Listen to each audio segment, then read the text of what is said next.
Welcome to another Petersburg By Night revamped production. The following is rated for mature audiences and may contain graphic themes that will be distressing to some viewers. As always, we recommend you ensure the safety and well-being of yourself and those around you at all times. Viewer discretion is advised.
Welcome to SPbN By Night, where we play St. Petersburg By Night, a massive multiplayer tabletop role-playing game set in the world of darkness.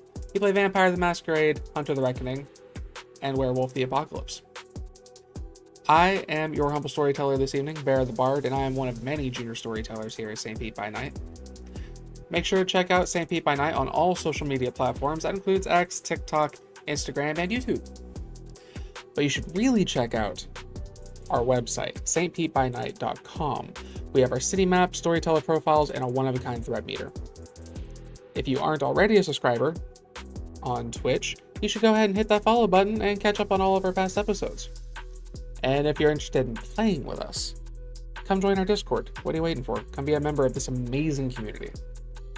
Today, we are playing Bloody Strings, one of many chronicles here at SPbN By Night. Let's introduce our players. Hello and welcome to another episode of Bloody Strings. I am Bear the Bard, your humble storyteller this evening, and these are my lovely players. If you would introduce yourselves again. Good evening, I'm Nori, and I will be playing Bellatrix the Malkavian. And I'm Kyrie, and I'm playing Grey Novak, the Toreador with big dreams. Hello, I'm Lakar, and I am playing Matthew Halden, the well-dressed ne'er-do-well Toreador. Hello, I am Truck EXE, and I am playing Mystery Incarnate, Nicholas Baldridge, a Malkavian. Thank you very much.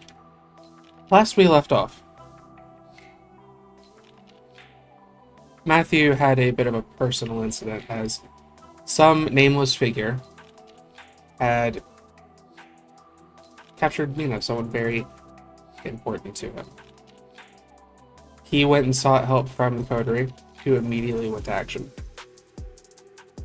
A couple of them went to go look at the location that they learned about via premonition.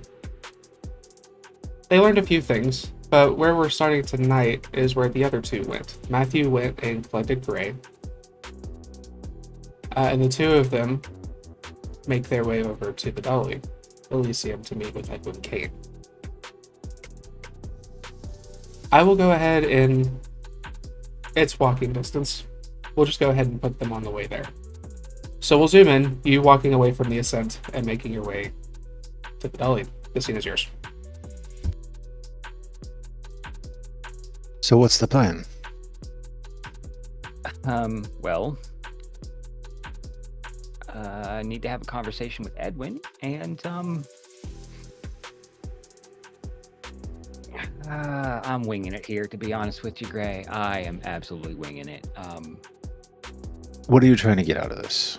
Let's start there. What do you want Edwin to do for you? Well, despite what everything has gone through with him, not get captured by whoever it is that has done this. So if we can at least make them think we're doing this.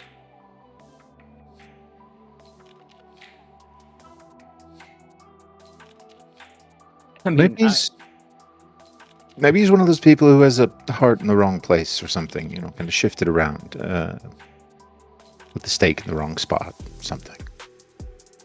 Well, I was thinking more along the lines of I've mimicked a lot of art. I've forged quite a few pieces. Good many of them are hopefully still residing in their homes of very overly dressed, pretentious bastards in New York. I'm sure I could fake this. Or maybe he's got pull that he could use.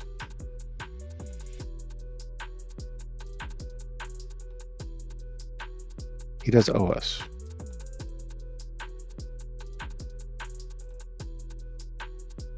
Yeah, he does. I'm looking at options here because if anything happens, Gray, I cannot promise I'll be on my best behavior. I get it.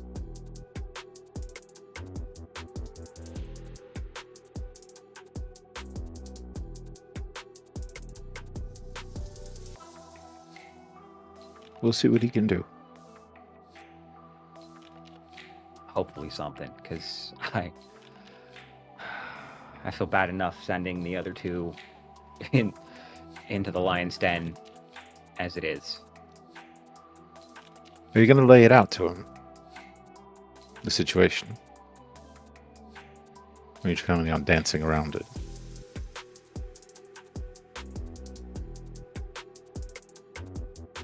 Only so much as is necessary. You know, magicians don't reveal their secrets, and thieves don't really tell everybody the whole plan. Okay. Well, I'll back you up. Which is why I am grateful you're here. I love it when you say that.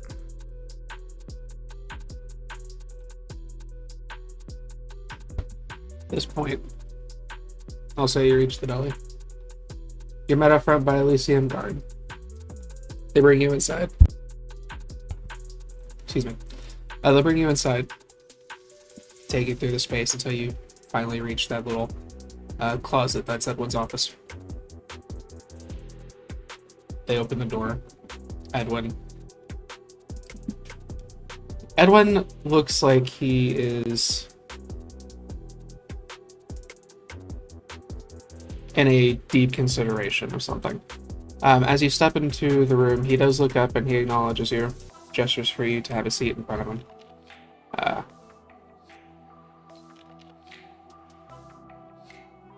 Good evening.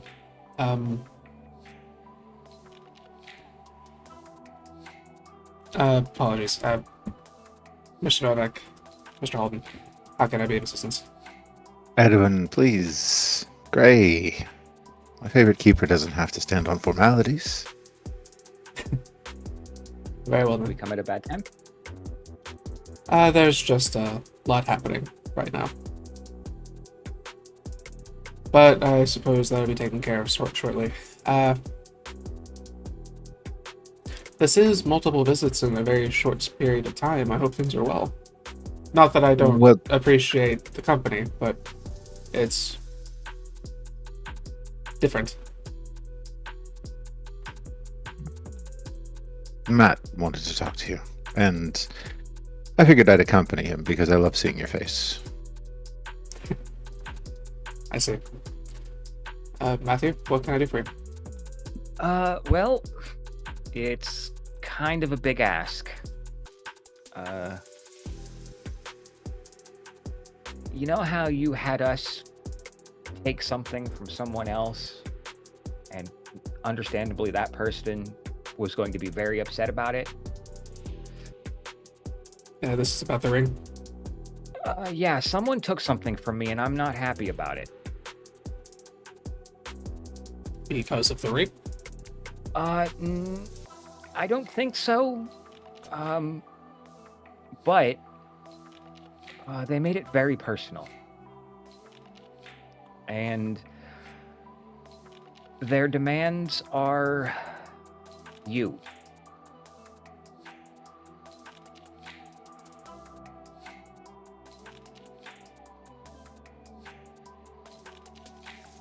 Give me a what's an insight.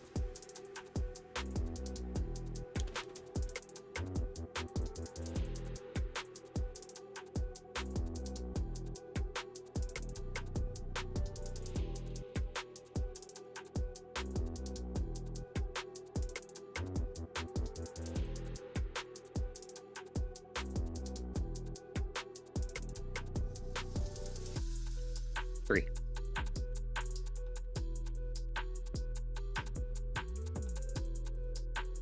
Okay.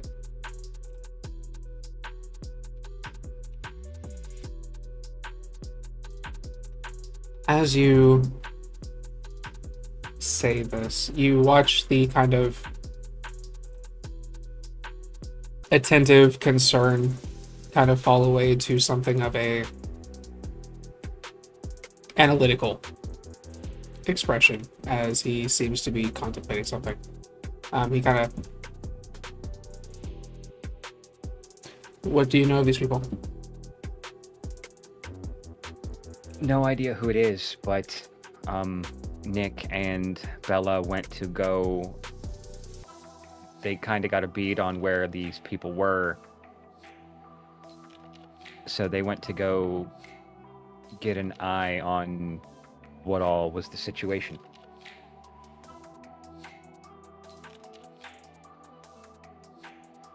I haven't the foggiest who it is. All I know is something important was taken and they want you. No man in your position has to have dozens, if not more, enemies. But if you have any idea of who might try to strike at you like this, be so brazen even. Not...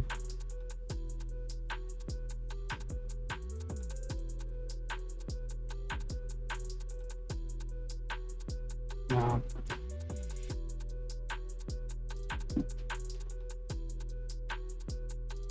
Okay.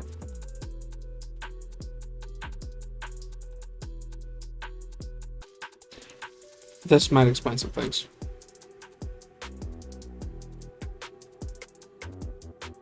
The peculiar circumstances surrounding Sarah.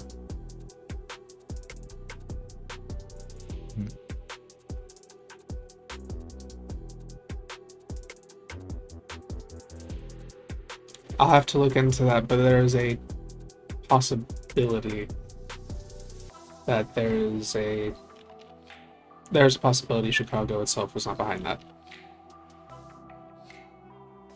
If that is the case, that's something I'll have to look into.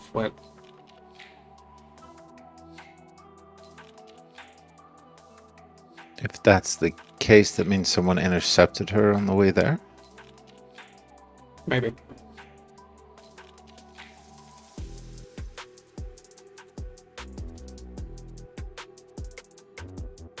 What is it? Because clearly you've been upfront with me. You didn't have the intention to take me by force, I presume. I saw what you did to a stone statue. I'm not going to presume my squishy ass would survive. Even if I was intending, I definitely wouldn't have been upfront about To be completely honest, I've thought about taking you by force a few times, but not in this manner. Gray? No, not now.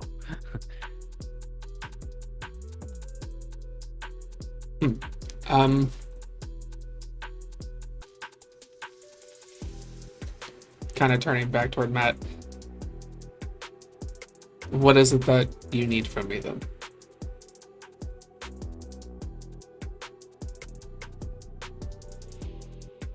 Well, I had an idea, and I hate to say it, take a page from Victor's book, only make it look a little less gruesome. And we fake a photograph. He kind of looks at Gray and then back to Edwin. They want proof. If I can send them proof, or at least a facsimile of proof, we might be able to lure them out. It also has to be a short list of people who are even capable of something like this if it's related to Sarah.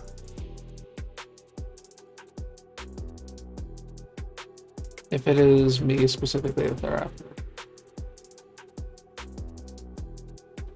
I do have a short list of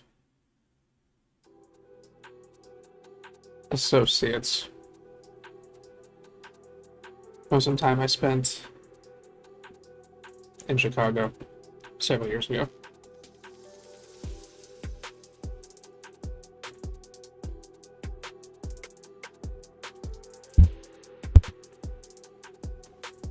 Anyone you'd hate to see go missing. Hate to see. I wouldn't say that, no.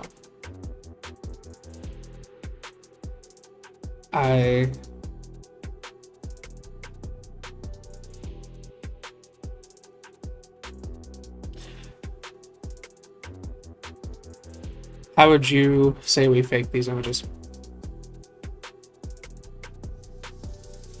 Well, I was thinking, also I kind of had a spin on the things we did with Ben.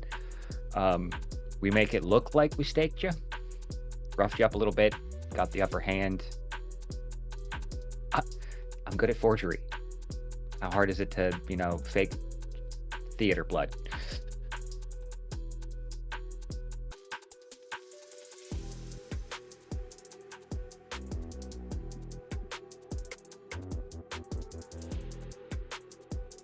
Give me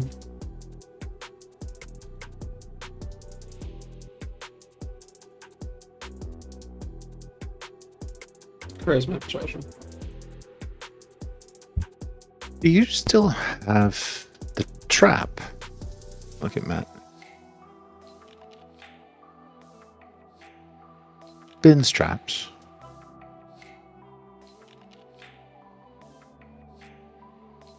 You mean that horrible contraption he put around my head?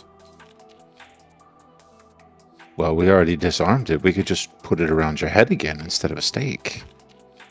That makes you feel more comfortable. I'm not sure it does. 3. We'd make certain it wouldn't go off, I promise.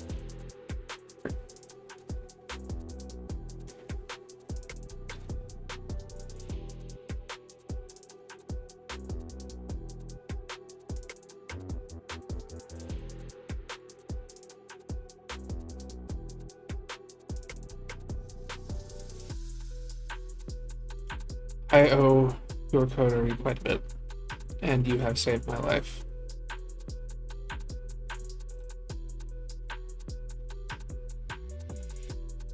I won't throw mine away, however.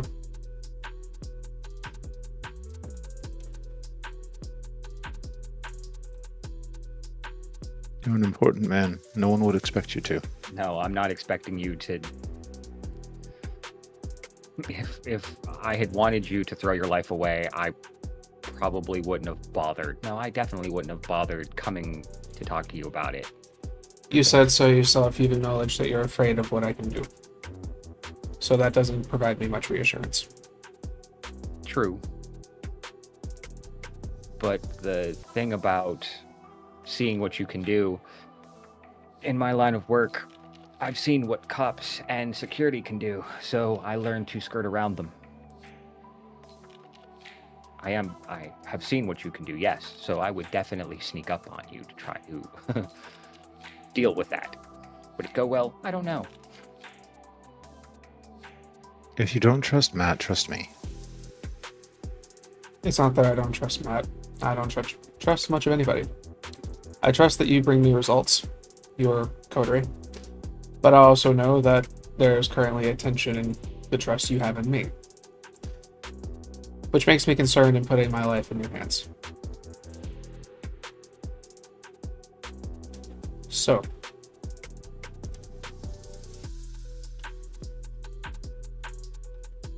Matthew.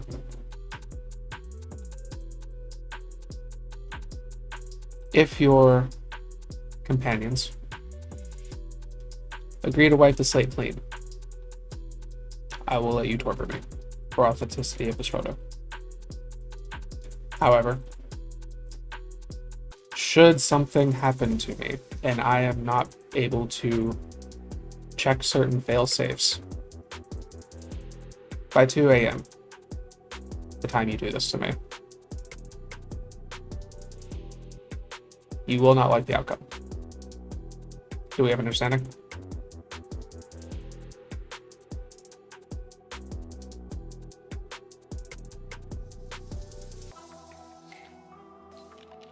God, you would have made a great part of the group.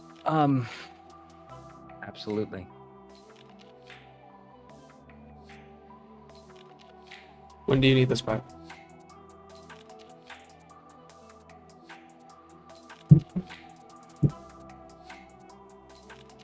I don't remember if they gave me a time frame.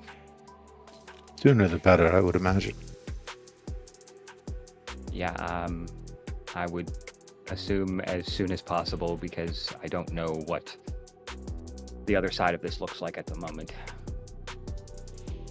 He stands up, turns around, he walks over to the bookshelf behind him.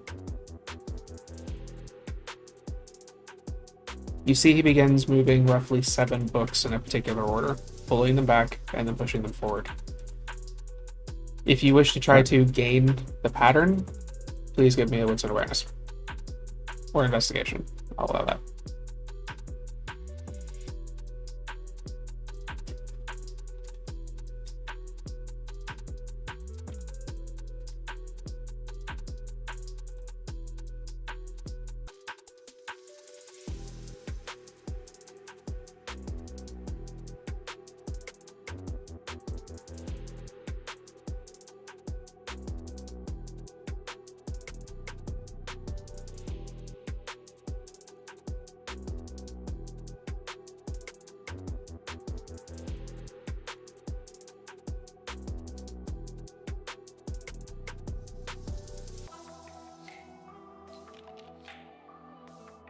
Okay.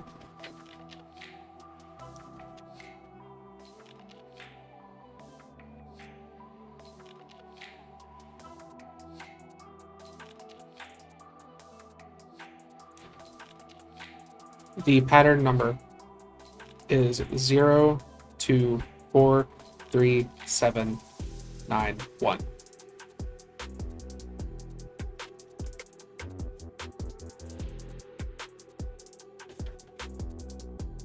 I'll put it in the beta chat as well.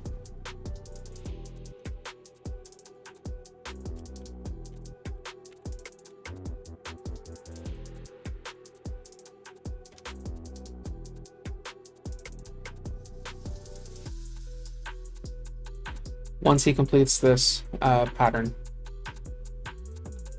you hear a mechanism on the other side as the bookshelf shifts and it opens.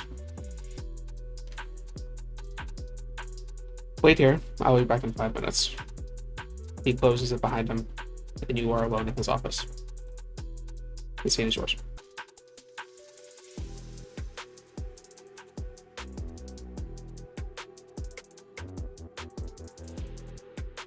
So correct me if I'm wrong, but he just agreed to actually let you do the whole thing. Provided we, wipe our markers clean, yes.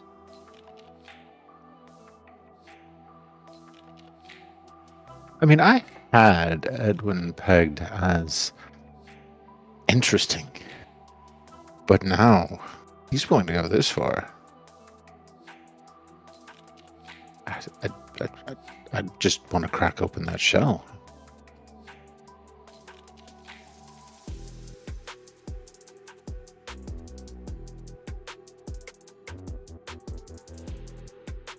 Type of man that would take a risk like this.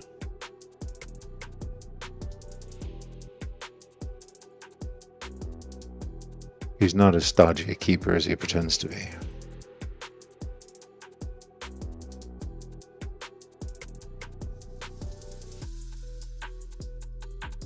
I just hope we can figure this out before 2 a.m. because I really don't want to see what happens at 2:01. Oh, one of us probably goes up in a cauldron of burning fire or something. Not exactly sure how all of the warlock magic works, but he claims not to have any. Claims. Claims not to have much.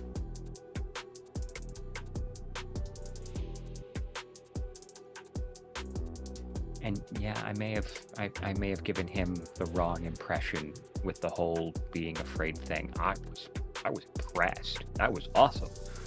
But again, it's like I know what Nick can do and Bella can do and you can do and I can do. I've seen what my can do. I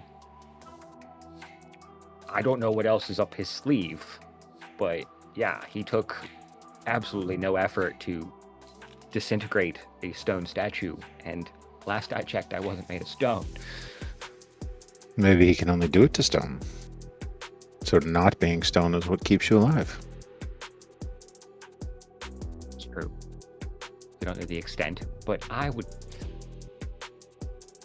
not one for taking those kind of risks.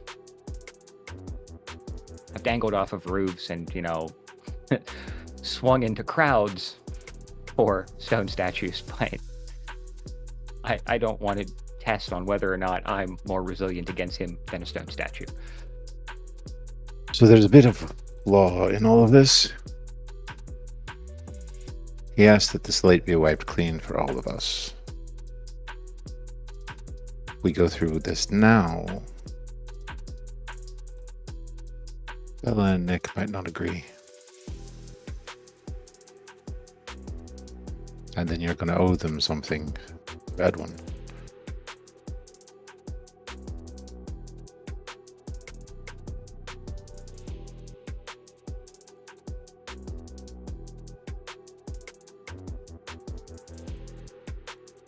What do you think?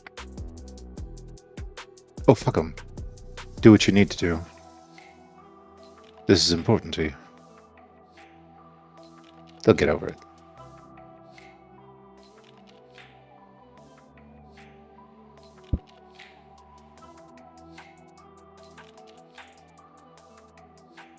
Either that or they'll be so angry at you that they want to kill you too. But I don't think that would happen. Not immediately, at least. Not again for me, at least. You were the one concerned about knives in your back, though. I figured I'd point that out. Yeah, and I feel like if I do this behind their back, I'd be the one with the knife. Again, this is important to you. Fuck them. Do what you have to.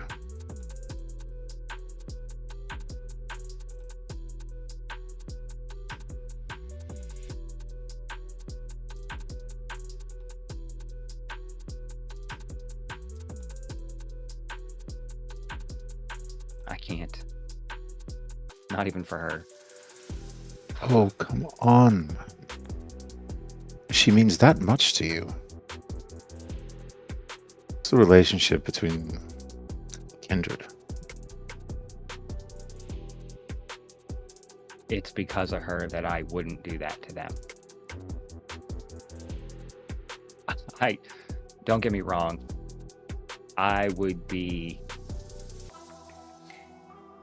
a little distraught if one of you were upset with me. I would be upset that I did something wrong to you. But if I went against any of you, that would wreck her. And I would not be. She doesn't need to know.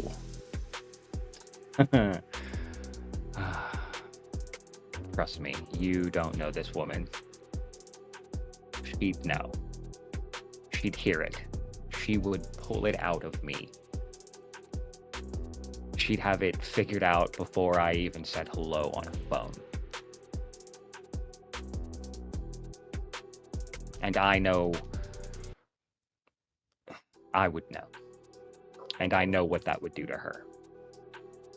And if she doesn't survive this because you're worried about stabbing a couple other people in the back, how would she take that?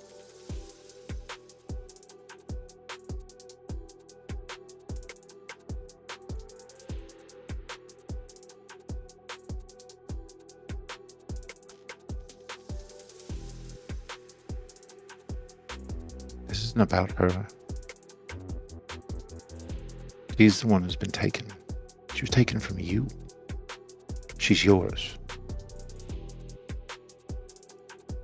And it was a friend that took me from her. Okay. And even when I was taken away, I could have very easily pulled her under with me. In her case, it's going to be permanent, though. Right? These aren't anyone who's going to care if she dies. They're definitely one of us.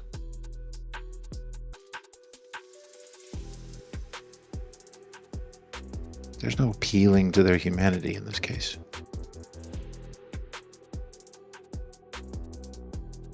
Why me, though? I mean, why not all of us? Why just me? Well, you're assuming that the other shoe hasn't dropped. That's fair. But usually in these kinds of situations, it's not a day-by-day thing. It's usually we get simultaneous text messages or phone calls saying, I want this, bring it to me now.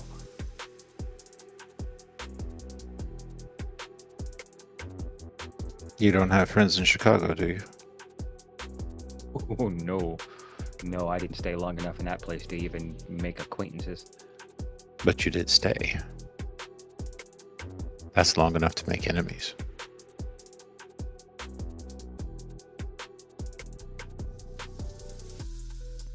Fair.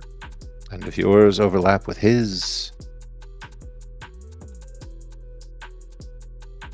then I think they can use you as leverage.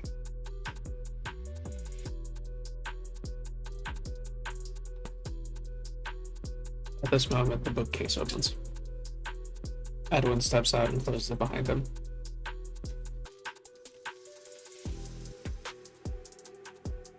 He sits down.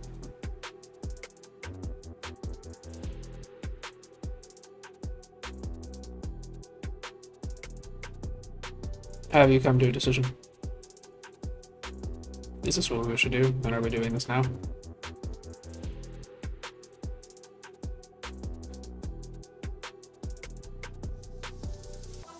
Glance over at Matt. If the others agree to it, then yes.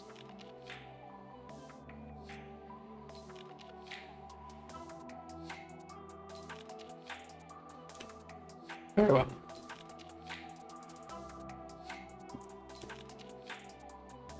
I will try to find out what I can.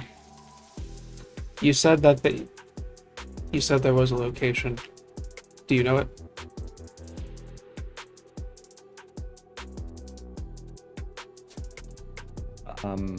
I do believe they had sent me a message about the location.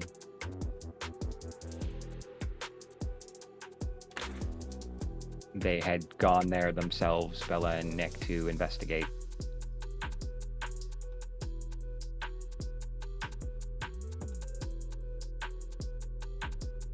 Give me a...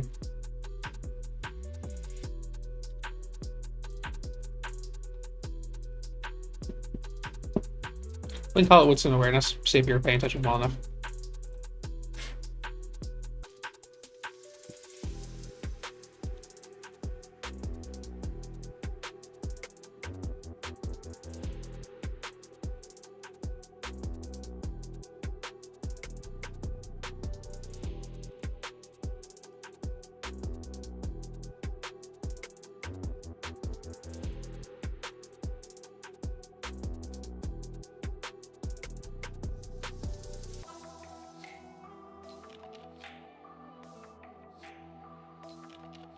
Interesting.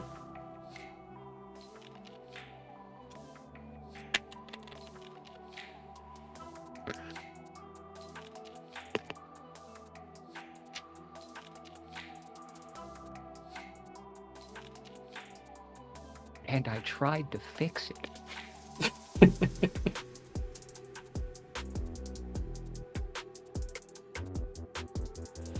All it did was move which die was the 10 over 1.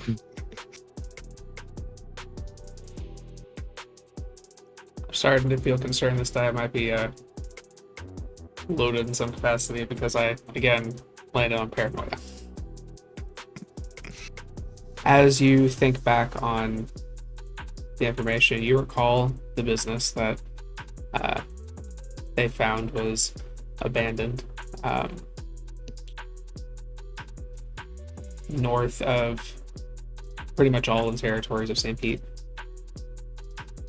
In a place that's technically within Tampa's dominion, but more on their outskirts, not something very frequently trafficked. Being where you sent them, and he takes that down.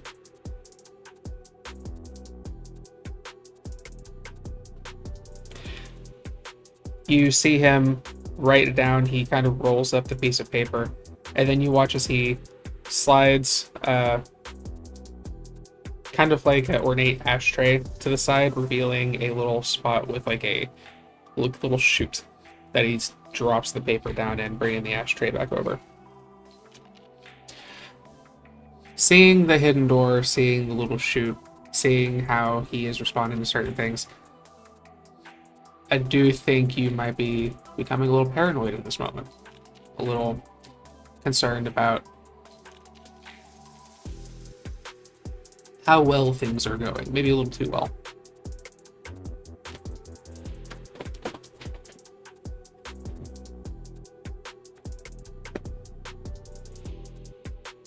I will have someone look maybe into the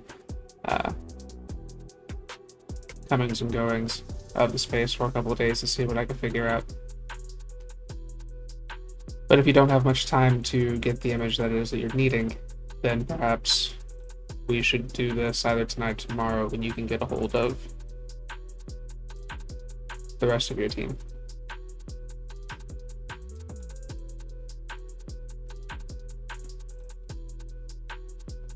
Yeah.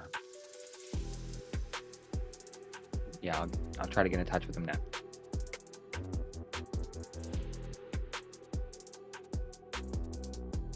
Let me know what your group has decided, and we'll make the arrangements. Sure. Thank you. Is there anything else I can do for you? No, good. Then I have some preparations for the coming Elysium. Take care, and I suppose I'll see you soon. He lightly bows and dismisses you. You guys are guided back out to the front entrance, as you usually are. On my way out the door, stop and I have to know, Edwin, do you really want me to reset things between you and me? Did Carmine know about the ring?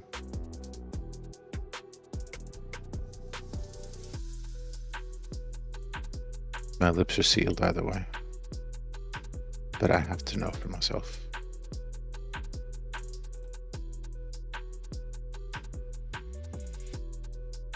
The moving of that ring has been something I've been working on for a couple of years. Carmine did not know.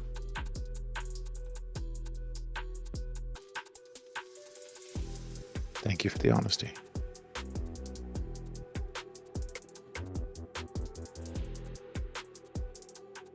Not sure if thanking me is appropriate. I don't have much choice. We're all just doing what we have to do. I get it. But as I told you before, your secrets are safe with me.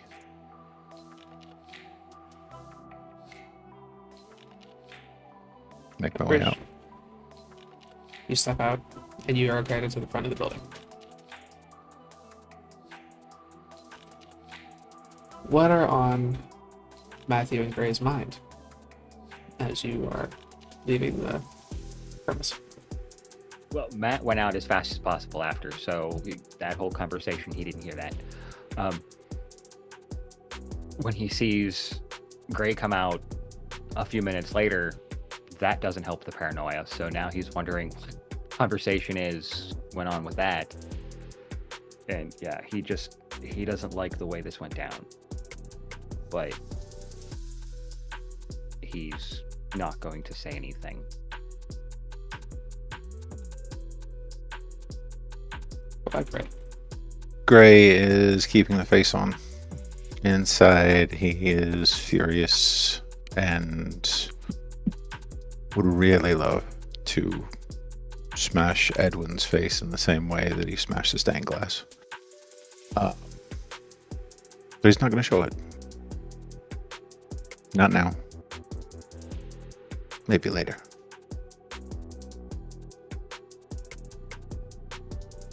You all prepare to move on.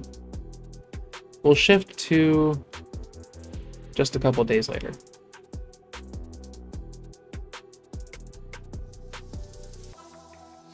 We will move toward, well, I suppose, Bellatrix.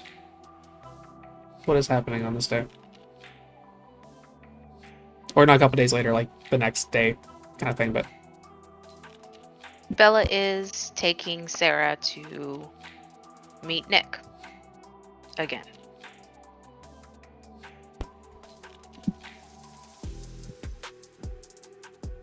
As you're on your way, what is Nicholas doing? Nick's pacing a little bit, rapidly rolling the coin in his hands. Specifically not letting a cigarette right now. Kind of a sense of habit. Trying to not overthink how to interact with Sarah. Just trying to let the tension go.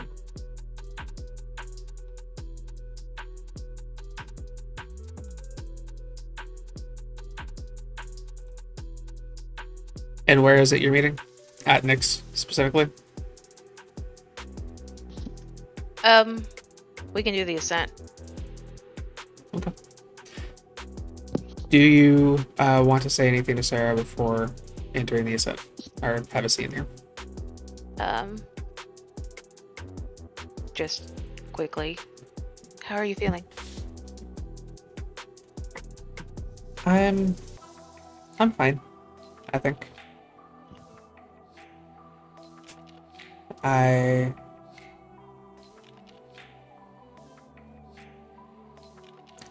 was angry for a while, but I think I'm starting to accept things a little, maybe.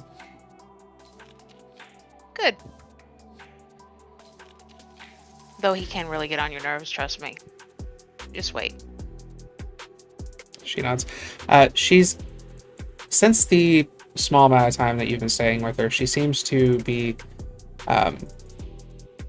she's still very, very rigid and very poised in the way that she was about, but there's a little more color in her clothing. Her hair is a little less librarian, a little bit more just playful sometimes, but still very much wearing like colored, but it is a like still pantsuit situation. Right. You arrive at the ascent. She follows you inside. Nick, while you're waiting, Bellatrix and Sarah enter the room. Sarah kind of tilts her head and watches you. Nick, Grasp, Sarah again. grasp the coin. Like, hello, sir. Hello, Nick.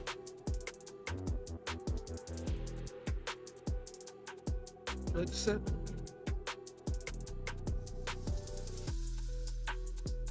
Sure. She moves across the room and takes a seat. You remember seeing her a couple months ago, feels like. Or forever ago, rather. And she was walking when she moved or when she spoke, it was like a nervous child. But in this moment, she has a bit of a commanding presence as she walks across the room and takes a seat in the nearest chair and continues watching.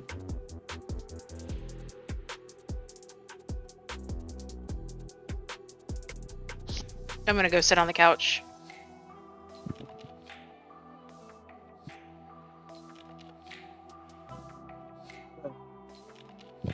I don't think you could ever cover it.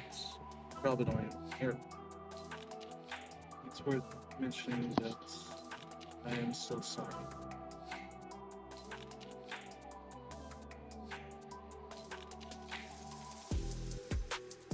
For what?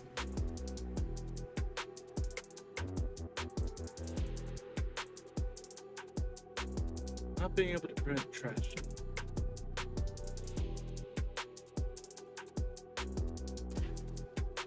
You weren't able to prevent it beforehand. Why should you feel you could have then?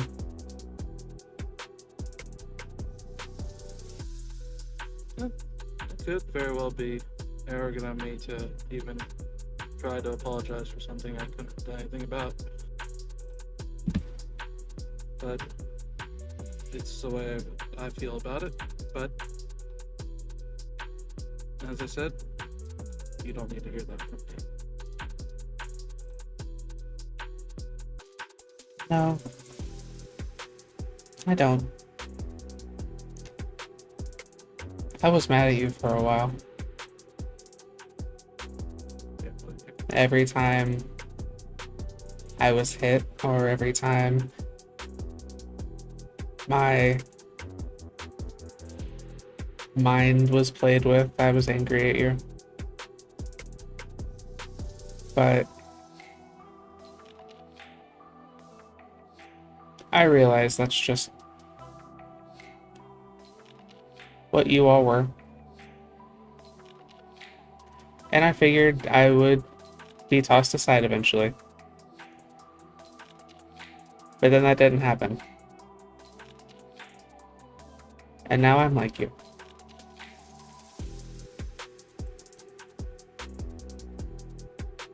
And I've been thinking about what I would do when I saw you again.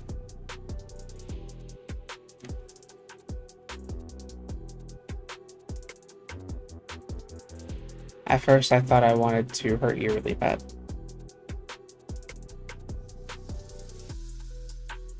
I left the coin where I did because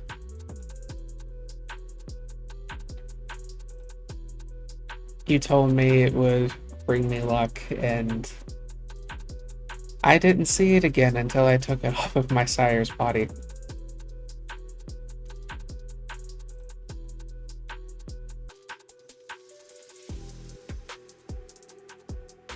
I haven't known luck since my mother died.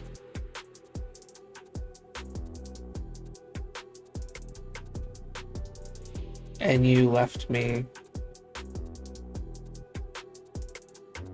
and kind of turns toward Bella with the Camarilla? Yes.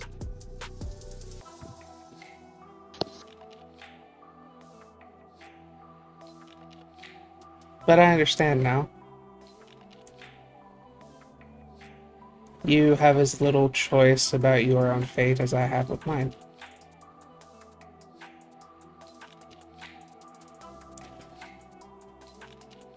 And I've learned a lot from Bella in the short time I've known them. Thank you.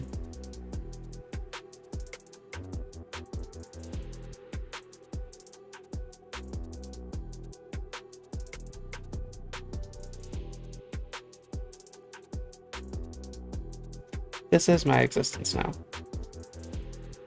And I have to accept that. Which means, not that I forgive you, but I accept what happened.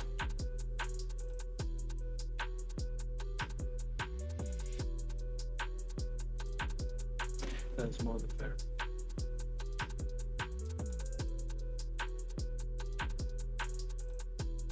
She continues and kind of tilts her head a little bit. There's something different about you, though. You don't seem as weak as you were before. Oh no, I'm endlessly weak. I've just had some remembrances. Give me a wits and insight, both of you.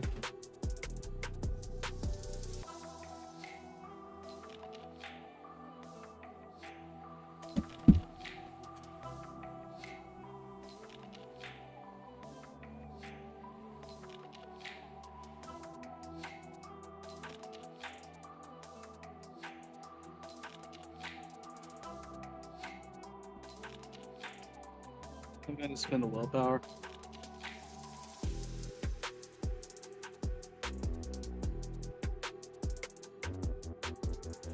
Sure thing.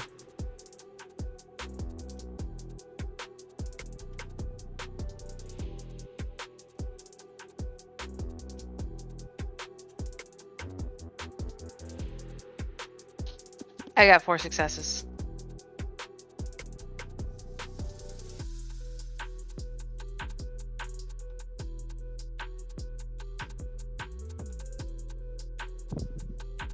Okay. You said you got 4? Yeah.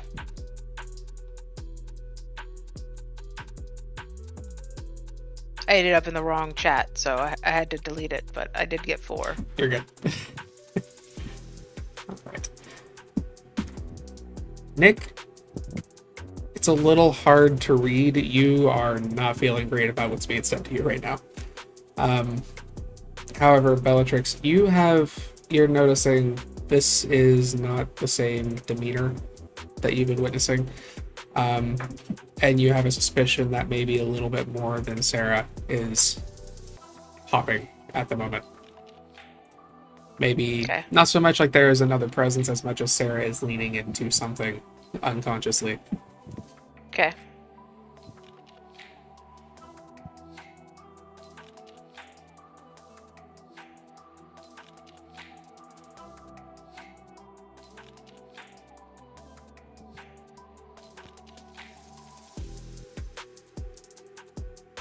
I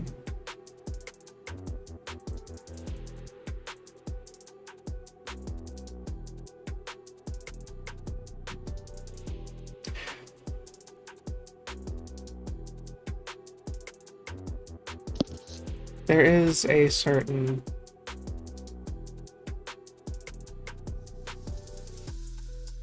I guess this has its ups and downs, but I'm starting to appreciate the ups.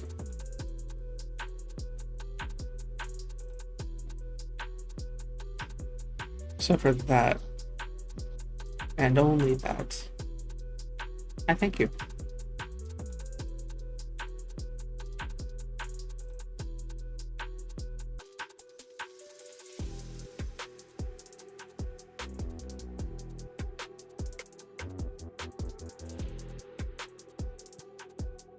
Can't hear you, man.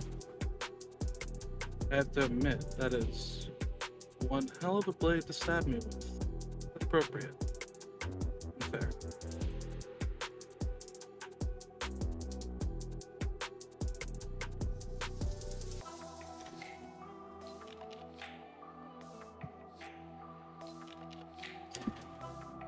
Well, I said my piece.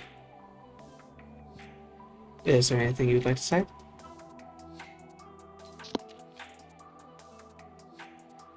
That's not because I need your forgiveness, but not to say I wouldn't want it. Not because I owe you, or because of guilt. I'm still, like Bella, going to help you if I can, as long as you'll accept it.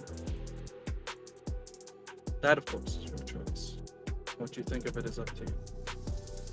That's all I can really offer. Well, considering the state in which I have been brought here, I am in a position where I do need assistance, and Bellatrix has been helping me with that. I won't say no to help, but I do intend to move to a point where I don't need it.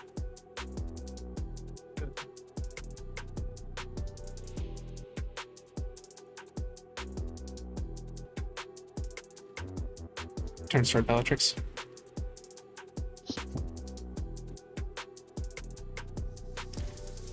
It could take a while, but I do want to see you to where you are independent.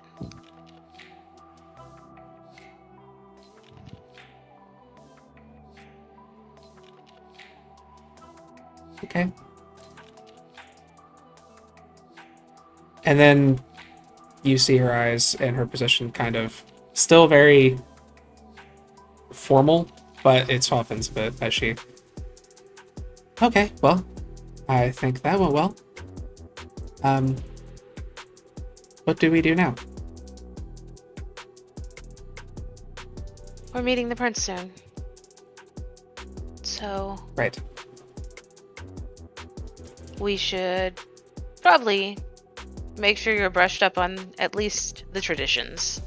Mhm.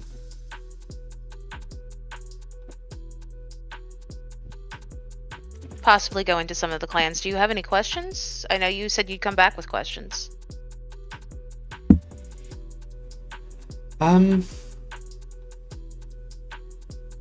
You answered my questions in regard to territory and what was acceptable in those regards.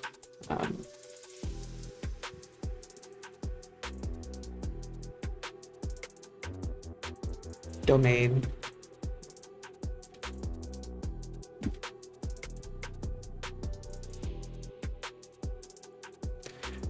I guess I understand that what I did was wrong.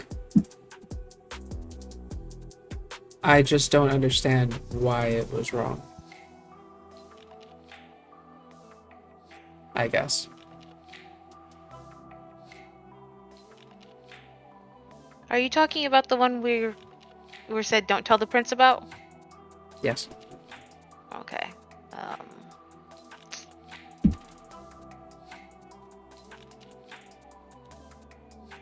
We're all predators. On my count. I wasn't planning on it. We're all predators now. Monsters, even if Nick doesn't want to admit it. I don't know. I admit it. But to us, the biggest taboo or the greatest monster is the one that would hunt us.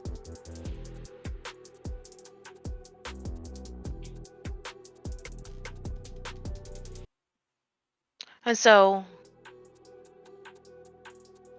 you can't really rely on someone that could very well eat you in the end, I suppose. I think that's a fear many people face. But think of it like cannibalism when you're a human.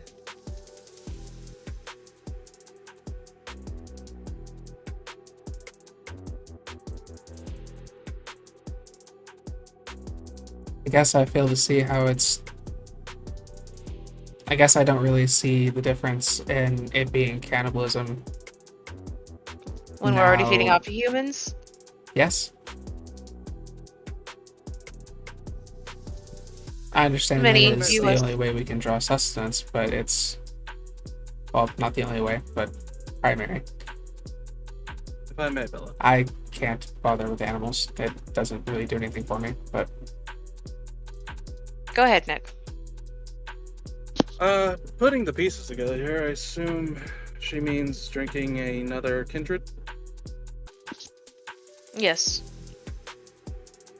It's more that, and this is just from what I've heard and recent experience, it's more that I can only guess because of our supernatural existence. That's to drink another kindred is to reportedly imbibe in their soul, so to speak, their mind, their personality, who they are. And that is, to many, much more terrifying than just dying, is to continue existing without control. There's also rumors, however, that if you're not strong enough, you're not the one who stays in control. It's mostly hearsay, but out of my own recent experiences, it's definitely not something to mess around with if it's true. To not know who you are, or if someone else's essence, shall we say, is corrupting, tainting, or influencing you, makes you unpredictable. Not only to yourself, but to others. And unpredictable is probably the one thing the Cambria hates more than most others.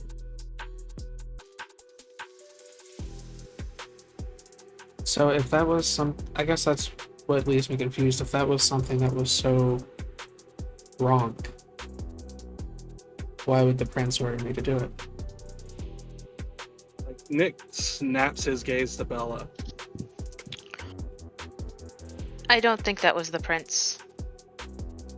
I think this is a game someone is playing. Do you have the letter, Nick? Nick will pull it out, handing it to Bella. Hold it back out to him. Oh, right.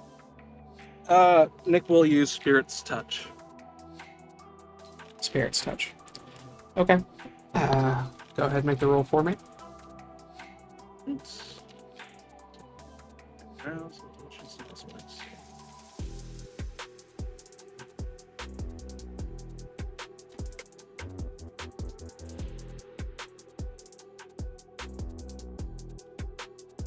Hungrier.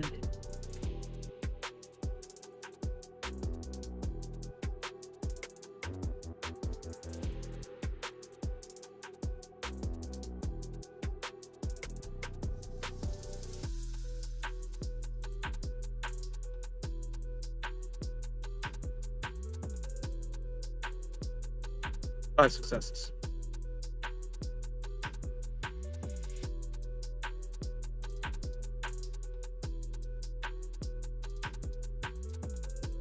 You get a very cold sensation So you don't feel so much of an emotional attachment as much as maybe a cold drive or ambition. I will say with 5, you can tell that this was just a step. This didn't mean anything beyond moving toward a goal.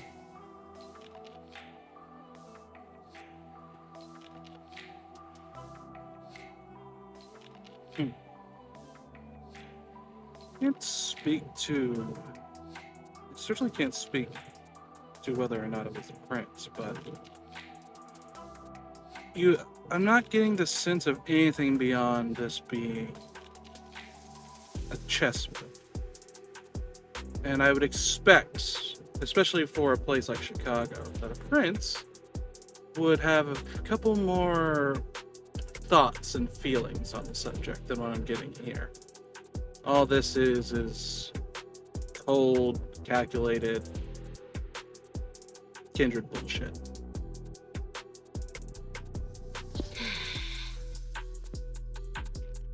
Why would the prince order a child who was made without consent, or made without permission, to diablerize her sire? That was what I don't know, but it was definitely I look at Sarah, trying not to be apologetic in his eyes, failing, towards something. What that is, I don't know. It would seem we should probably get in touch with Chicago. So, if I understand this correctly, the force behind most of the mechanizations that have built the world we live in couldn't deliver a human from point A to point B without this happening? Oh, I could rant about that for nights on end. Not wrong. The embrace doesn't breed out incompetence. You see there's a sudden shift in her behavior again as she...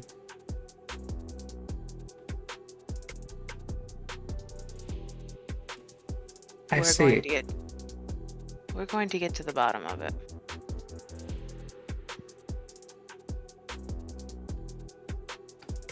When do we meet the prince? If this is the next night, we should meet him tomorrow, right? Yeah. Tomorrow.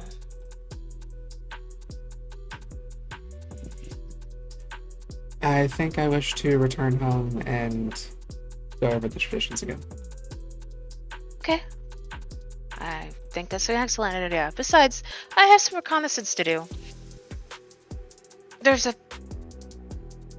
Elysium going on tonight, so I'm going to see what is happening and how the prince makes decisions. Oh, Bella, could you relay that it's long overdue that I make my, what's the word? At the very least, apologies and repay the mistakes I've made previously, shall we say? Sure. I can set that up. I appreciate it. It's time I paid my dues, so to speak. Shall we go? I'm ready. She climbs down from the chair and she follows you. You leave the ascent and head back to the tea shop. We will move to the next day, as again, the second trial of Sarah will take place. We'll take a quick break and we'll be right back.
clutching at my neck won't leave me alone.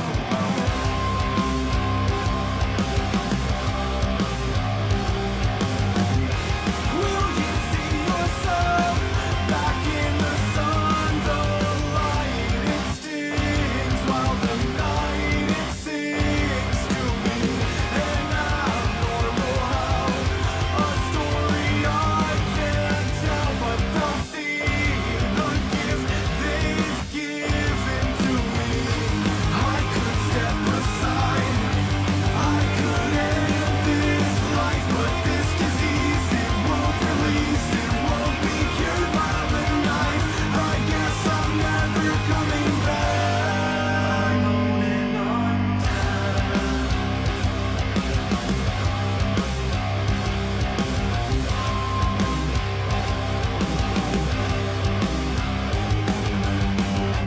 I walk the cobblestone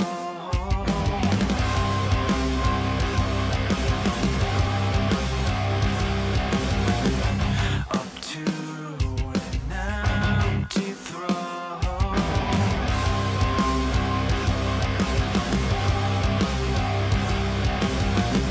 Here it is, the life I dream for.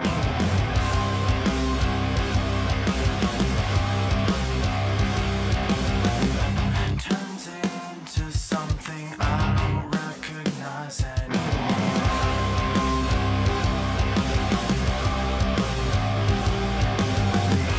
Will you see yourself back in the sun? The light it stings while the night it sings to me. And I'm normal how a story I can't tell, but they'll see the gift they've given to me. I could step aside, I could end this life, but this disease it won't release, it won't be cured by the night. I guess I'm never coming back. So let me drink the red to cure the poison in my head, so I can rest in my deathbed.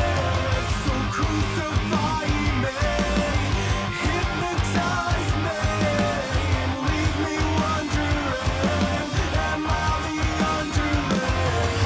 I could step aside, I could end this life, but this disease it won't release, it won't be cured by the night.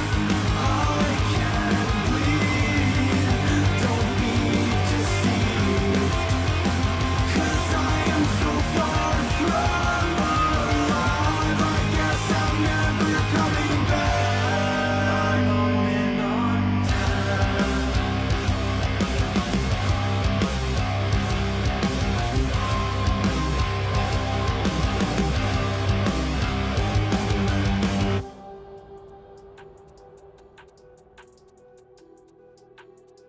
Welcome back.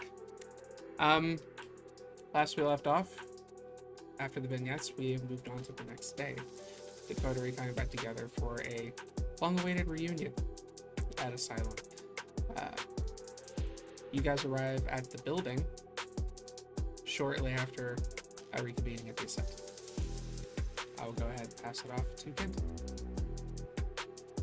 So as you arrive outside of Asylum, it is, as often described before, a 3-story tall brick building that looks more worn than it should be, as it was built only within the past year or so. There is a line outside the door, and from inside you can hear heavy pulsing sounds coming out. As you go inside, it is industrial night. However, as opposed to typical industrial nights, you hear the sounds of sledgehammers hitting bricks, you hear the sounds of machinery. There isn't actually any music playing, and everybody on the staff is in jumpsuits and hard hats. As you make your way to the elevator, pressing the button to go up, the elevator door opens, and as you walk inside, there is a Muzak version of Rockwell's Somebody's Watching Me as you ride up the elevator to the 3rd floor. Once the elevator opens, there is the sound of something plastic rattling And as you walk into the room, you can see that there is a ping pong table where Charlie and Al are playing ping pong. However, they're not playing typical ping pong, as there are 3 balls flying back and forth across the table, and each of the balls has a little iris drawn on it, so that it looks like 3 eyeballs are being bounced back and forth with the paddles. As you step into the room, Al spikes one of the balls, sending it ricocheting off a corner, but Charlie spikes the other 2 balls and they ricochet off of Al's side. And he lets out a scream of exasperation that turns to a giddy laugh before turning to face both all of you. Hello!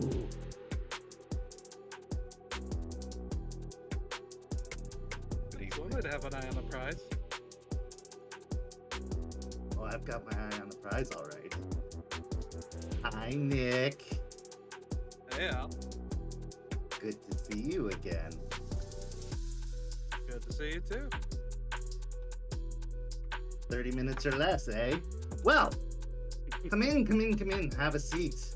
We've got a couch and folding chairs and floor, if you prefer floor, but please come in. I'll go sit on the couch. Charlie. Hi! Hi, Charlie. How is everyone? Well, mostly. Grab one of I'm the folding chairs. Have you heard the news? I was there last night. Hell is empty and all the demons are here now. Did I miss a really good party? Anyway, why are you here? What do you want? Well, I did promise that I would reach out and talk to Nick. I did. And he decided that he needed to make amends. Really? Yeah, there's, let's just say, stupidity followed misremembrances, yeah? And pepperoni bagels. As he points to Charlie. Interesting. Well, make amends then.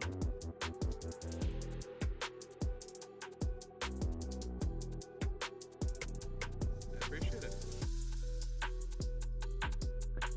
I think he's looking for the apology. Elbow Nick. Oh!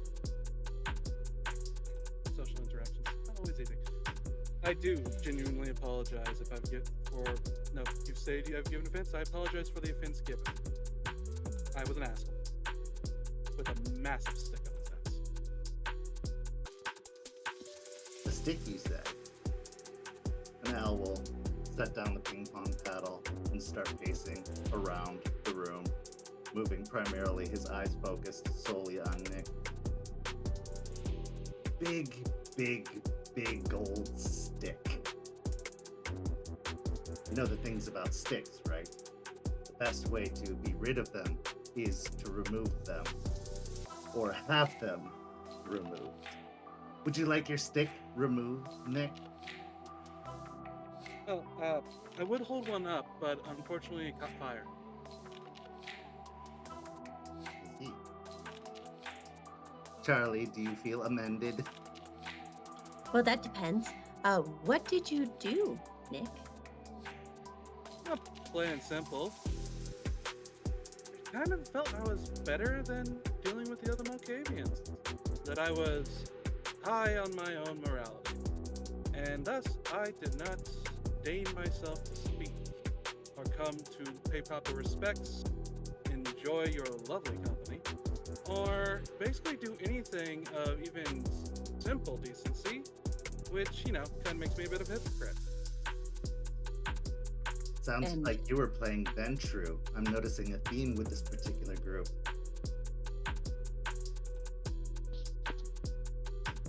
Doing something. I'm a bit offended. What? You called me a Ventru. Not you. Okay, good. And Nick, You still think you're better than all of us? No, not in the least. Why It's the still a change bit- of heart? Think of it like... Oh, I got it. So, you know when you can't quite get the folding chair to quite line up right, and you gotta wiggle it some, and then suddenly, waha! You remember? That was kind of my brain. That's all our brains. Some are recliners, some are folding chairs, some are tables, some are just gutters. Oh, don't get me wrong, the gutter can be fun, but there's just not much point these days. Well, Nick, I appreciate the explanation, I appreciate the apology, but words are words, and lots of words are said, but the meanings aren't always the same behind the words. Lots of words were said last night. How many of them are true? Nobody will really ever know. But for me to feel amended, for me to feel satisfied, there is but one simple solution. And he walks and stops right in front of Nick. Let me in.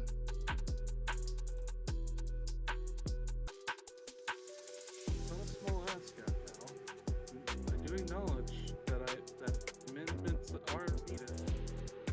But it's not a If your small words ask. match your intentions, you have nothing to hide.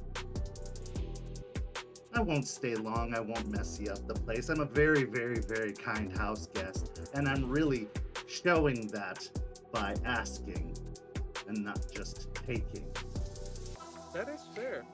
May I ask one question? Go ahead.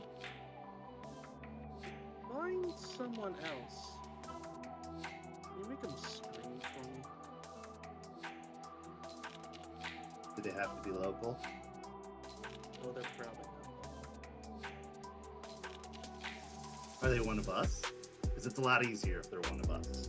I can't say, but if you figure out that they are, I'll take that too. If you can't make them scream. Well, you doing this for me pays back the things you've done. If you'd like me to do something else, my prices are more than reasonable. Well, how about this then?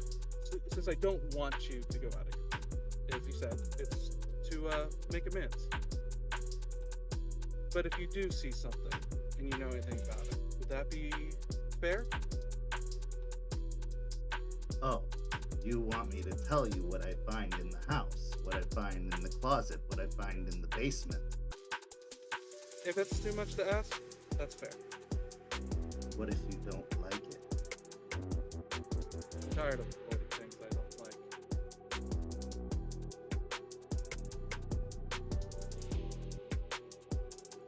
I'd have to see first. You let me see, then maybe. Fair enough. Fuck it. I'm open.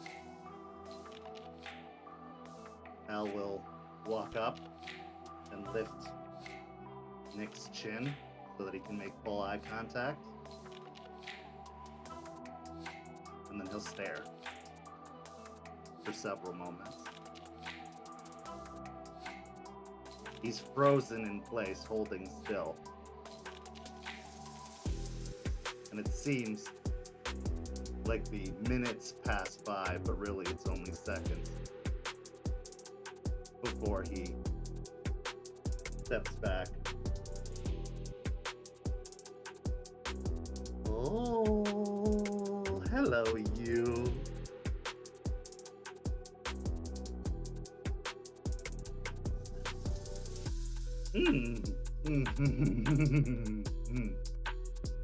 Oh, Nicholas. Well, that was a very, very big house. A lot bigger than most of the houses I've seen. There are many rooms, many corridors, many halls, many closets. And in those closets there dwell skeletons of many names, shapes, sizes. Some of them missing their funny bones.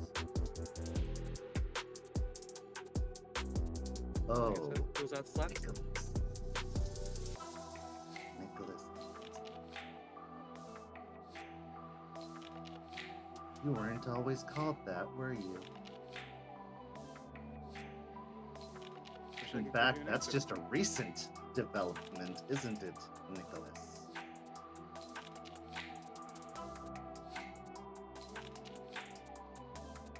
Oh, my. This is very delicious indeed. You are older than you know. Looks like someone's been in there doing some reorganizing. Did you have an interior decorator visit the house, Nicholas? Or They owe did me you a have a receipt. bandit break in and wreck up the place?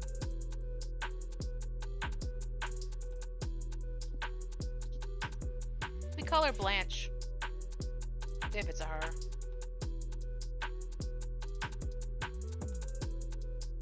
For now. I wish I could tell you more, Al. But more than I do. Why don't you tell me how you got to this place that you felt so willing to make amends, that you were willing to let me into your house? Because it wasn't that long ago when the idea, the very notion of it, would have made you tremble, would have made the web and the strands tremor and shake. Why now? How did you get here? Don't get me wrong. I absolutely. But I hate something far, far more. Having things that I held precious fucked with. Having myself and who I think I am fucked with. And I want repayment. Nicholas, we were fucked with ever since we were made. Your very existence is you being fucked with. In its own right. But I think that there could be some fun to be had for you, for the others. I think the deeper you dig, you will find that Blanche blushes. You will find that there is a very, very deep, deep rabbit hole leading to Neverland. Not one.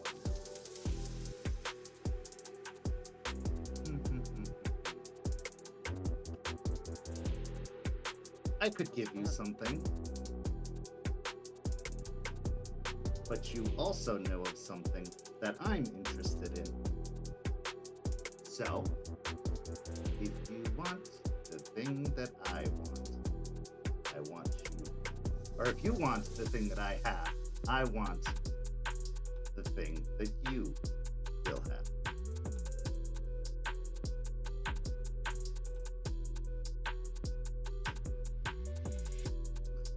Yes. Ooh, that's a tall one. Oh, no. It's not as tall an order as you think. All you have to do is wait. Wait long enough, and it's not that hard.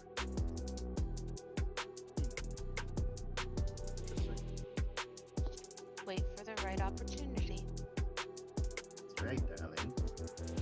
These opportunities present themselves when those who don't know how to hold my precious hold on to it too long. I'm just trying to thank you for going back. Oh, it's a wonderful series. Oh, yeah. There's so many layers upon layers upon layers. It's like a cake. Or an onion, I Delicious, too. suppose. So Or much lasagna. density. Ooh, that, I used to love reheating lasagna. So much better because everything remelds together.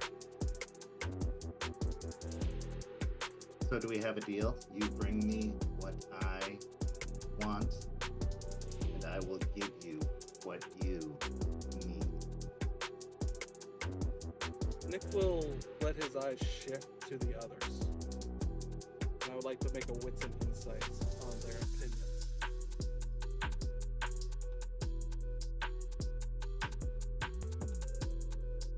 That is fine. You could also probably just ask. Oh, okay. Yeah, then he'll ask. What do y'all think?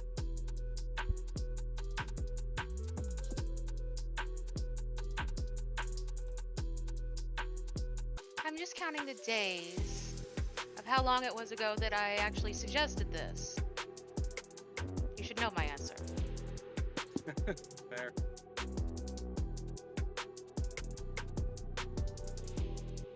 I don't have So? any sort of dog in this fight, so what you want to do with it is entirely up to you. Matt?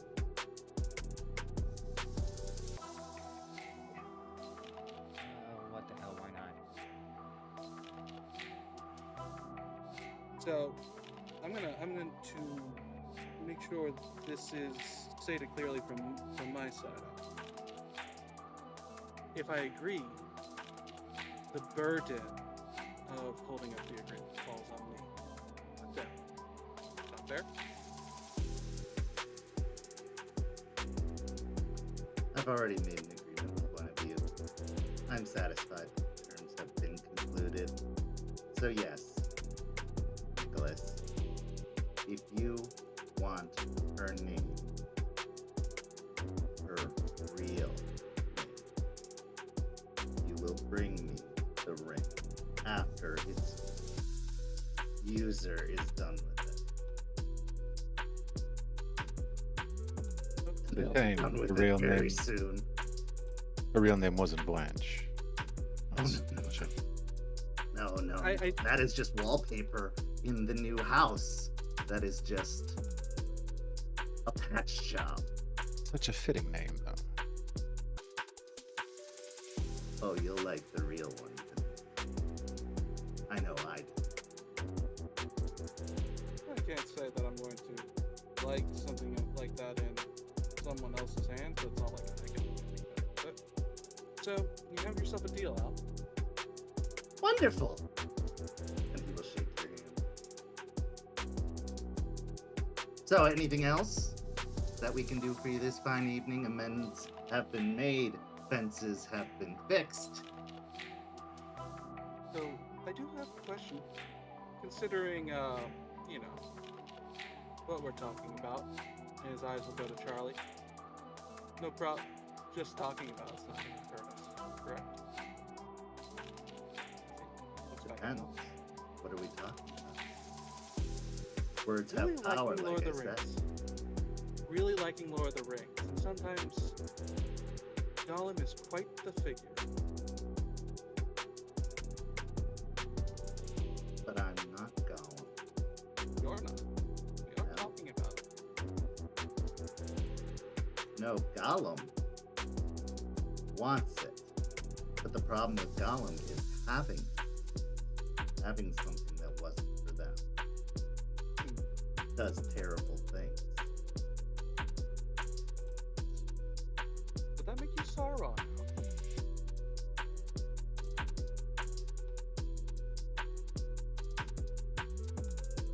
I don't like the sound of Sauron now. He has an elvish name, but I get Well, I am a bit of a watcher. I do keep my eyes peeled until I can peel others. So I guess in some small way, yes, there's nothing wrong with envisioning a world that is not what it currently is, a better world. And he looks specifically over towards Greg.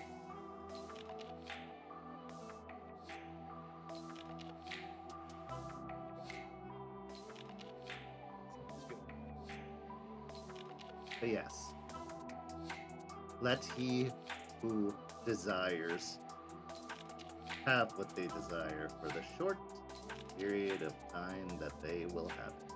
And when they are done, it will be mine. What you want will be yours. I agree. Wonderful. Does his downfall have to do with Chicago?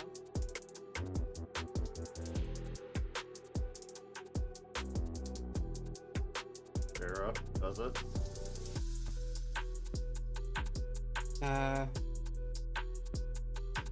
I don't think without using some kind of supernatural sense, I would have that information.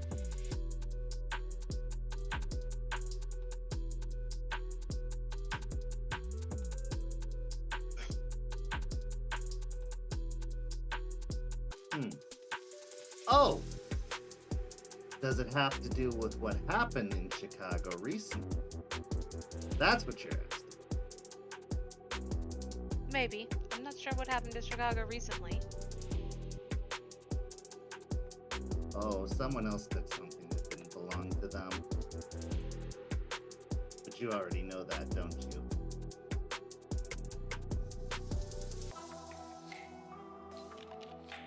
No. Oh. You will. Maybe it's just not time yet. No. I don't know if it has anything to do with what's happened recently in Chicago. No, this is ancient history. I don't stay up on current events too much, except those that happen a little closer to my proximity. A lot of ancient history being re-dredged up recently, in fact. Maybe that's the theme this season, Charlie. Old history? Yeah. Old history Oh, made so we're new. like in the History Channel right now. I think so. Yeah, except it's also being brought into current events, like, you know, things that we thought were ancient history are re-emerging and coming back as current history. So like the Discovery Channel. Yeah. I like it. No, all I did was see that the house has been redone, but that there are still bones there. You know, good old houses have solid bones. You just dress up the walls, you redo the furniture, you move some things around. Maybe you turn an old bedroom into a rumpus room and a closet into a crafting space. But the bones are still there. And these bones, oh, these bones. There's a lot to these bones.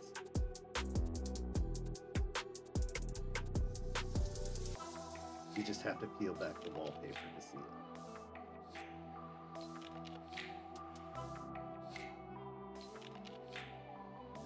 Were the bones there before the house was remodeled? Oh yes, the bones were there since the house was built. Oh, okay. The foundation. They just, you know, flipped the shit out of that bitch. Okay. So we have a deal. Let the pretender enjoy the ring.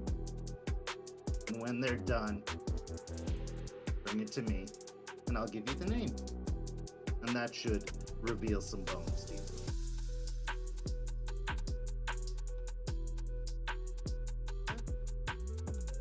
And Nick, are you planning on coming around more often? I'm certainly going to try. Get tied up on it. Or lose track of time. Okay, well, don't try. Do.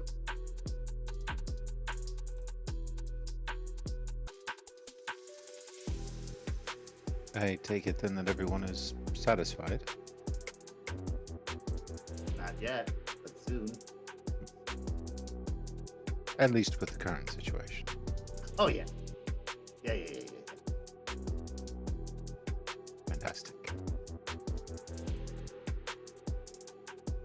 Are you satisfied, Matthew? Suppose so. I mean,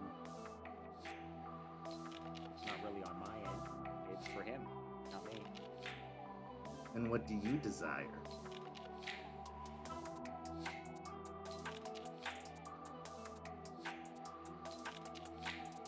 I mean, it was your family's house that got robbed after all. You must desire something.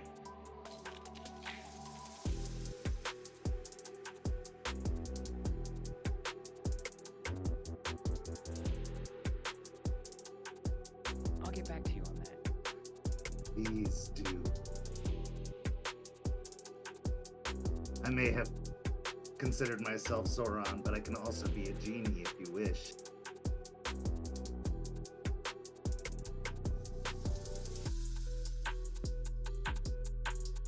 Well, then I'll let you know when I'm ready to rub the lamp.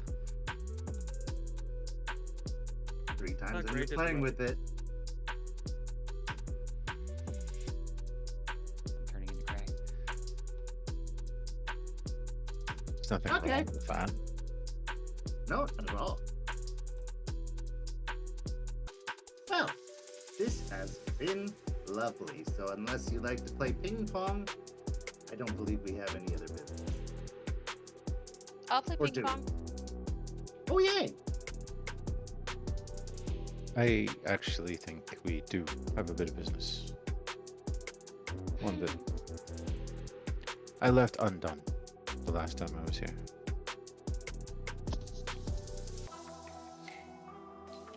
I can tell you both with certainty my family name is Novak. With certainty. Wait, I thought you couldn't say it because you didn't deserve it. I Are you decided they related did. to BJ Novak? No, but I've decided that they don't deserve me. Even better. About time. I have to agree. So I you're like you making the name your exactly own. how you are.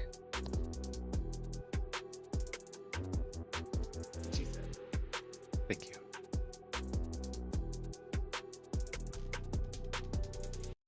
Well, good. I'm glad everybody's finding themselves one way or another in the city. The city of, what did they say last night? Second chances.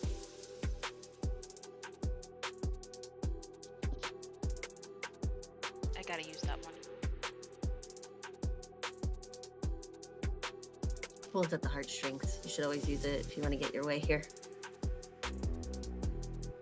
I'm trying to adopt a little girl. Ooh, that sounds awful. It is Tell me about 100% awful, and you should tell her not to do it. Who's the little girl? Her name's Sarah. And her mother was a victim of Ben's. And then she was sent to Chicago, but she may not have made it there, we're not sure. And she was taken by a Ventru who abused her and embraced her, and then she Diablerized him. Ooh, yummy. She said she was told to by someone who said they were the prince. I'm not sure on that. Of Chicago. And then she got sent back here. I don't believe Jackson's a fan of that kind of taste. That does not sound like him. See? And the note she was sent back with was signed K. Kevin, Keith, Penny, Just K. Halliburton. She's the worst, and Bella shouldn't be saddled with her. He's jealous. I You am want not her, Gray. jealous. No, I definitely don't want her. Just don't want to be tangentially responsible for her. So Worse. once Why it, did you? Go, Charlie. You first. I was just gonna ask, but you wanted her this way, but now that she's this way, you're like, your problem. No, I wanted her away and somebody else's problem. To be honest. Yeah, we were pretty much getting rid of her, and then they brought her back with a few modifications. Why do you want her, Bella?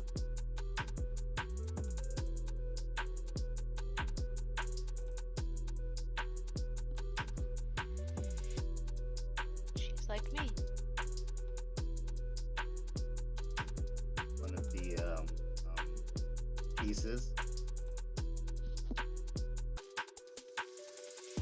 I don't know that yet.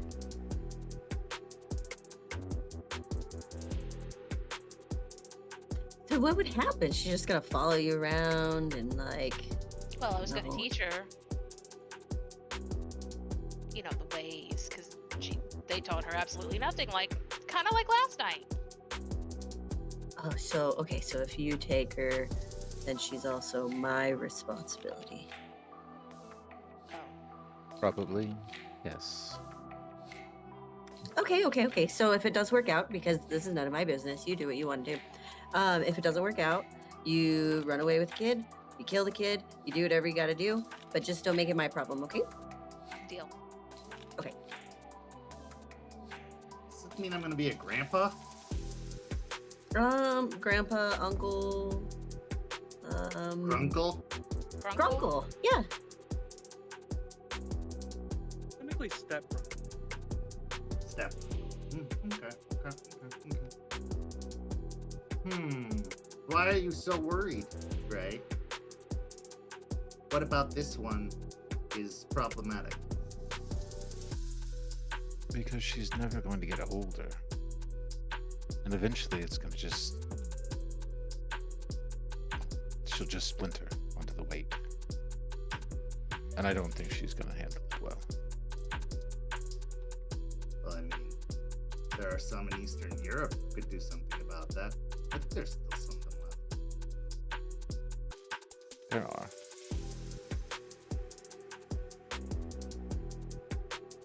But So wouldn't that solve the problem?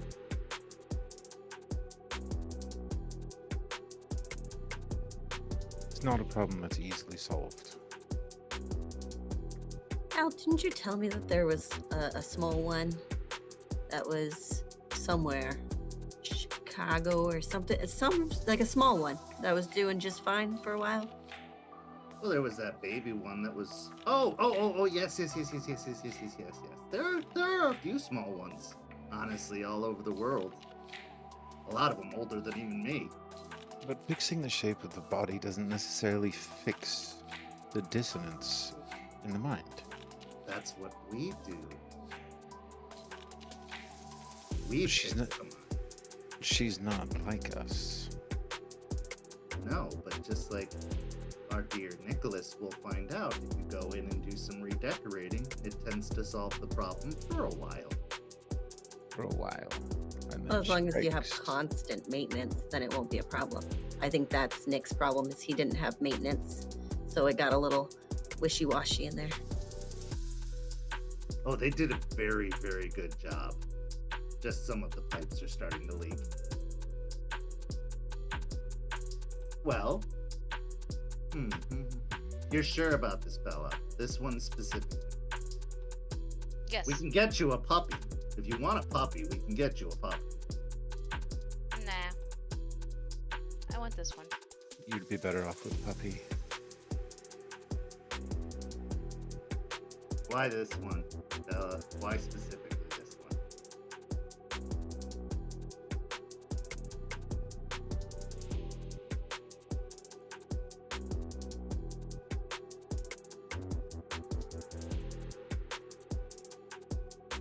I saw what was done to her. She's like me.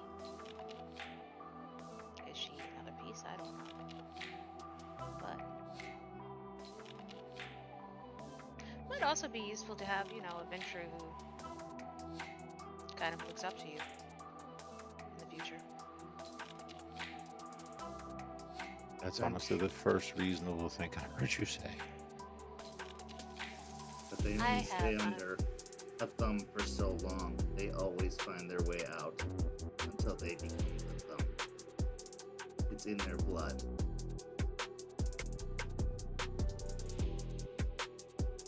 You will have the power for a while.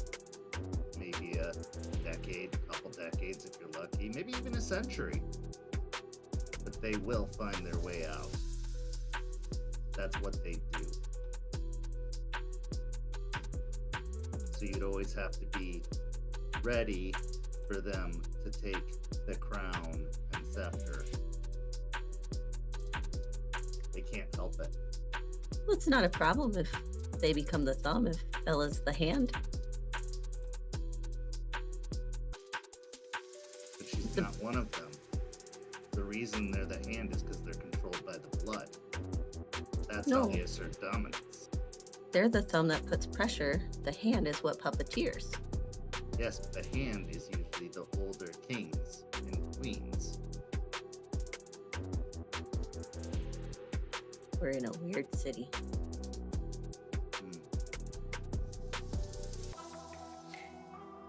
Oh boy, oh boy, oh boy, oh boy, oh boy. Well, you're a big girl. It is a precarious situation you are in, and I wouldn't decide for you, as I haven't done for most of your existence, and you turned out just fine. But I would say this, if you are going to take this girl, this puppy, you have to train it, you have to feed it, and you have to make sure it's leashed. Possibly forever. I know. Are you okay with that? Being the one holding the leash? Yeah, I am. Also, make sure to take everybody else here, you know, the rest of your boys, because I'm sure you've had to be babysitting them the whole time. So it gave you good, you know, practice, but the boys are still going to be a part of it, and they might get jealous if you love her more. That's more a Gray thing. Oh no, absolutely. I'll get jealous if she loves her more. But the other thing is he doesn't count. I just want every other weekend and at least one Wednesday a month. I could do that. Make me some pizza bites. I'm good. Have you spoken to the boy king about this? Not yet. Soon. Well, you have your mothers, your sexy mothers, your MILF's approval. You have your MILF's approval. So that's the first step. Step Grunkle is on the fence about it, but willing to see where it goes, if nothing for the stories it'll tell and the events that'll occur. So if you can convince the boy king that it's worthwhile, then maybe, just maybe, you are fit to have a pet license.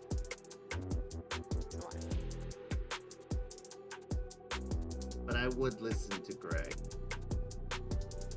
At least keep his words in the back of your mind. You don't have to do what he says, but minding his unique perspective on this, something not worth forgetting.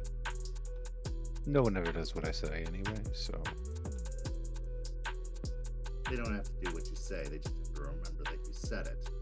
Because they have to remember that there's a very, very sexy I told you so, possibly in their future.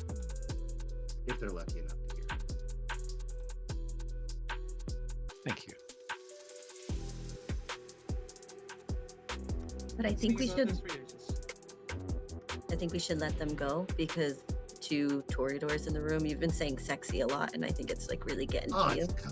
yeah. Ugh.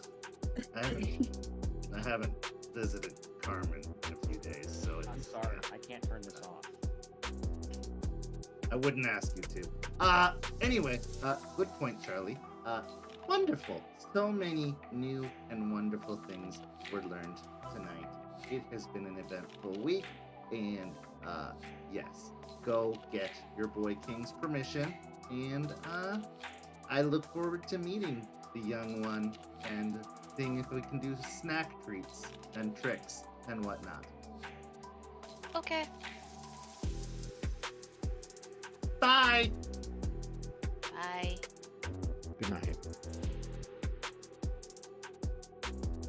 Speaking of the Boy King, we are going to take a quick break and then move to Elysium.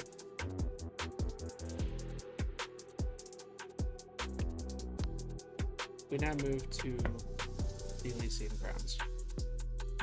You all are, as normal, stopped, checked, and brought in by security. Instead of going to Edwin's office as you usually are, you're brought to the same conference room that you've been to a couple of times before, where you first met Edwin, and the last time you were here was, well, to see Carmine. You're brought into the room, and I will go ahead and hand it off to him. As I've mentioned before, the room has very few frills, nothing very outstanding or exuberant. It's very pragmatic, it's very practical. There is a conference table with several very simple, plain wooden chairs, and a desk that is not hand-carved or ornate, but is functional more than form. The prince sits behind the desk, writing on a piece of paper as you make your way in, and he sets down the pen and folds his hand on the desk in front of him and looks up. Good evening. Come in, please, sit down. I will go ahead and add Edwin, escorting to the space as well. Will be seated between you and Carmine, and Sarah following behind you. They will be seated next to Bellatrix.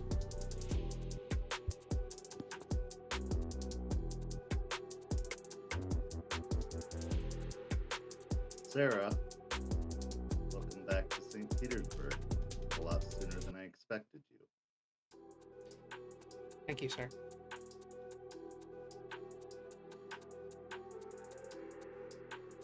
I had heard that she was back in town, so I decided to reach out to Annabelle in Chicago.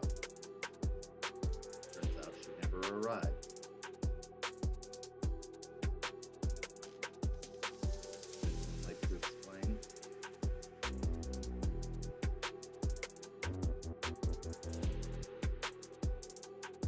Well, Your Majesty,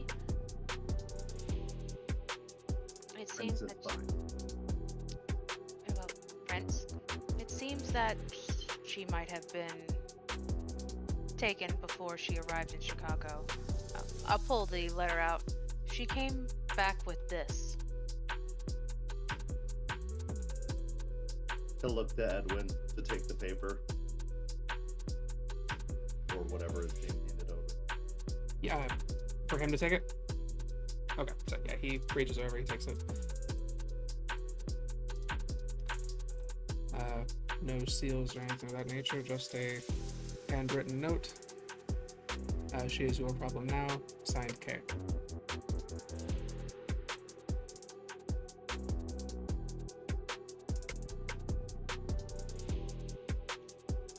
Kevin Jackson is the Prince of Chicago, but he is an upstanding individual based on tradition. He comes from a formidable line. I have a hard time believing you would send a letter like this. Yes, Prince, I don't believe it is him. From Sarah's description of who she was told was the prince, it appears to be a Nosferatu. Nosferatu. Please give me wits and insight rolls.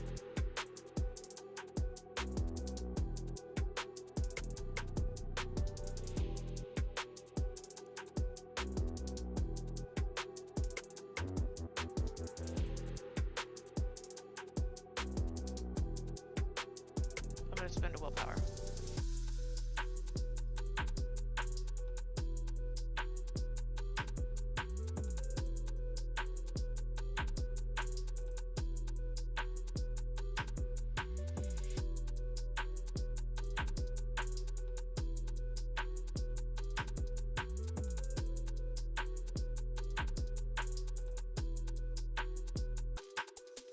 Okay.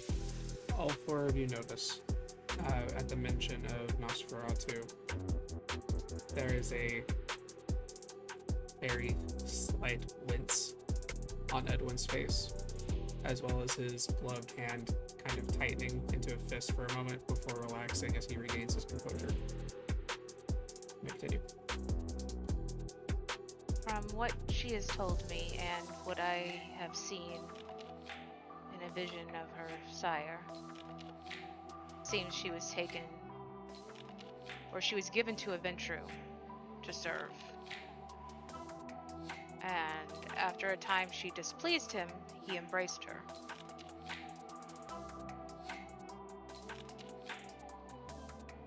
Perhaps the K is heaven, but instead Khalid.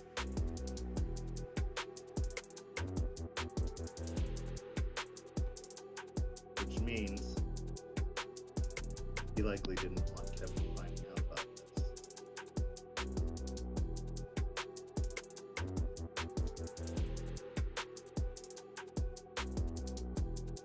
That would mean that there was considerable, well, unrest in Chicago for that to be the case. Would have to be. He doesn't want the prince to find out. Why send back traceable proof? Possibly to avoid unrest. If there is a Ventru within the city of Chicago that is embracing freely and without permission, that looks bad upon the clan. And the last one who had this issue was Loden. And you don't exactly see Loden reigning anymore. If you move goods, you don't. If you're stealing something in the city, you don't want the thing you're stealing in the city. You get rid of it so there's no evidence.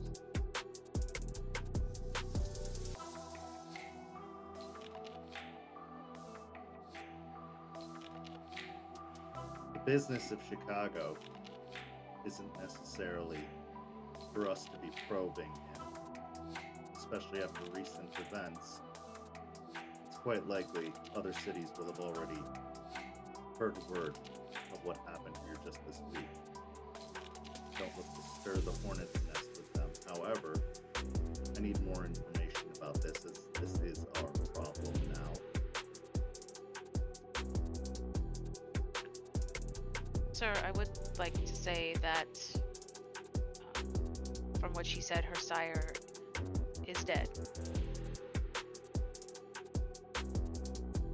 Who she believed was the prince ordered it and then sent her back here.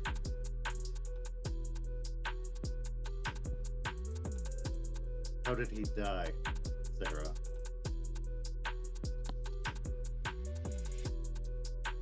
Sarah kind of sits there for a moment and then kind of looks up at Bellatrix. I'll nod.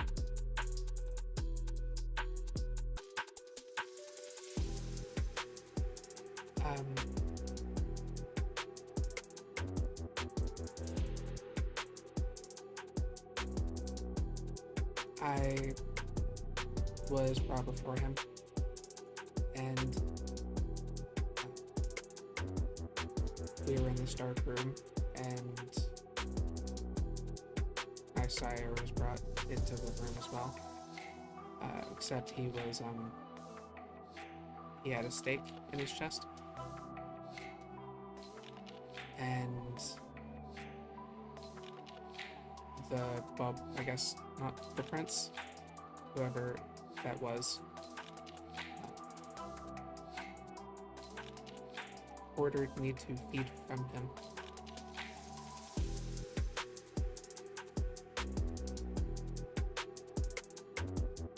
And I couldn't stop. I wasn't able to do anything about it. I just fed from him until he died.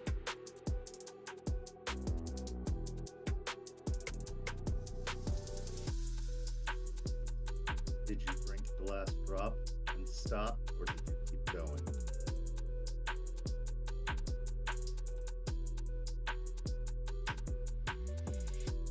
I drank till there was nothing left.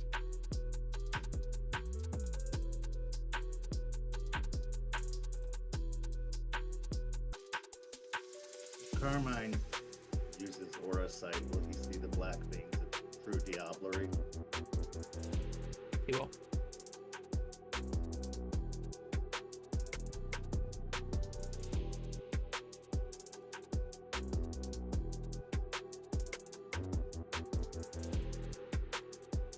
Sarah, what you have done is one of the greatest crimes in our society. Bella, I understand that now. Bella told me this.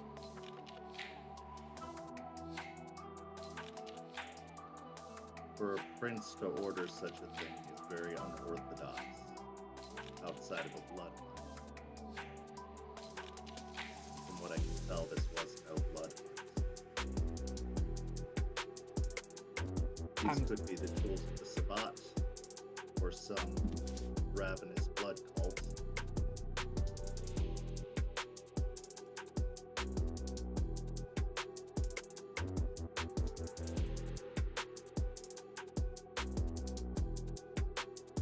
Can you describe your sire? Detail them. He was a large man, kind of. He wore very nice clothes very often. His hair was kind of thin. He had a very large ring that he wore on his right hand pretty often. I don't think other people liked him very well. He seemed very bitter, but he was careful not to say his name around me. He just told me to call him sire.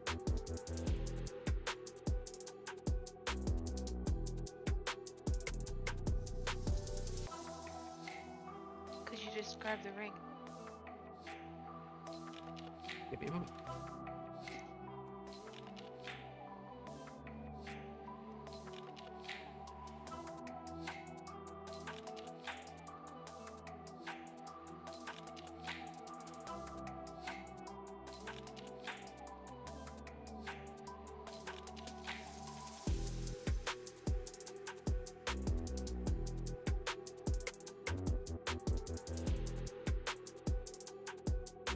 How did the rest of you come upon her?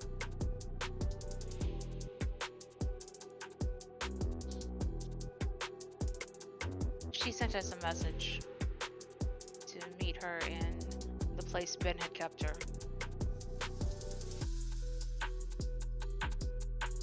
And once we found out, we brought it to Edwin, who set up the meeting with you.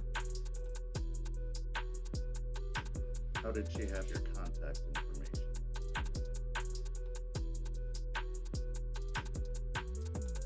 That's a good question. If I may. What? If I may, Prince. Go ahead. If her sire was being so careful to hide his name from her, they're being sent back to the place that she came from. It stands to reason that every ounce of this has hints of plan, from diablerie, who was diablerized, to reaction to you wanting questions. I don't want to go down tangents of overthinking, but I think it is worth bearing that keeping an outside the box mentality might be prudent, instead of going with predictable patterns that someone could possibly plot out with our reactions to all the information we're gathering. I couldn't agree more. This is clearly a ploy to cause an altercation between ourselves and Chicago.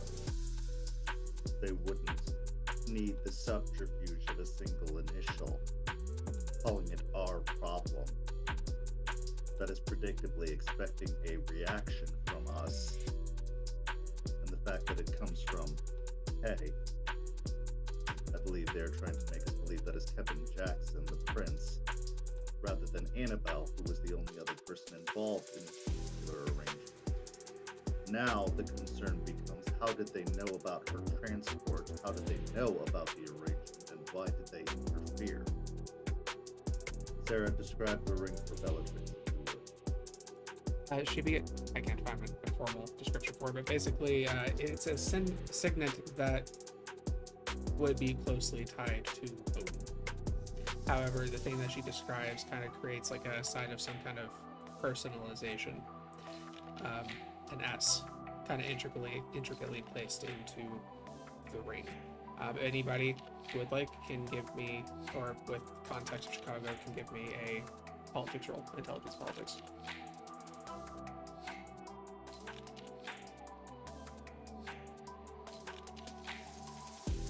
Carmine, yeah, fair enough. I think that's unnecessary then. Carmine, I think you will probably recognize that is the signet of one of Loden's chowder, Jacob Shumter.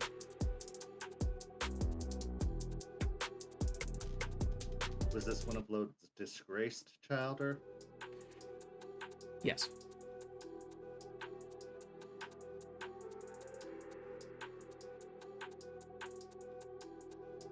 Widely detested. Their ambition led to several failures, to the point of grand disrespect from those in his community, and shows a grand resentment toward his sire and siblings. She is a descendant of Loden, one of the rival childer to Kevin Jackson himself, if that answers any questions so far. Sarah, what happened to the individuals who were escorting you to Chicago?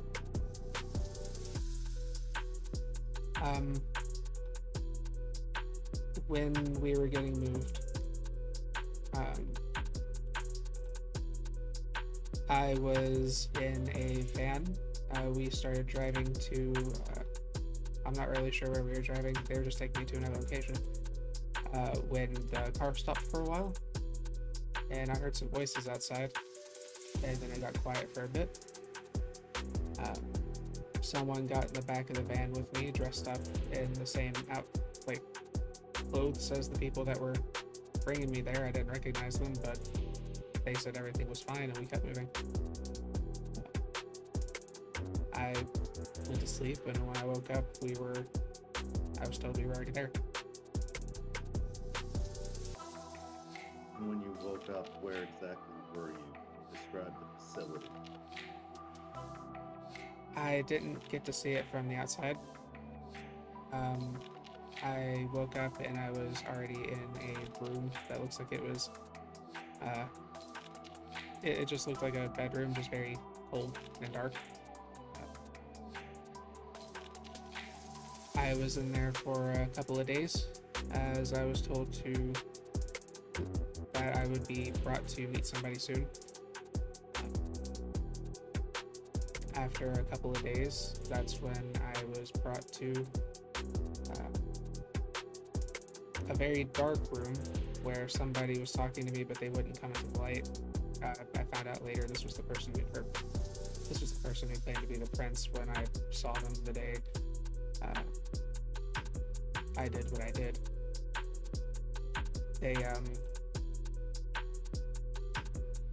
They told me that I would be staying with this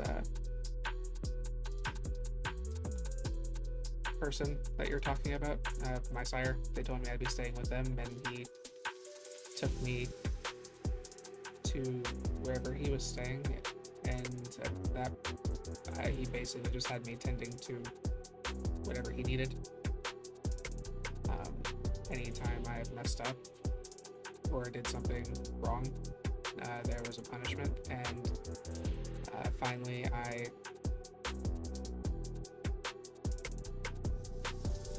I guess I lost my temper, and then next thing I know, I'm this.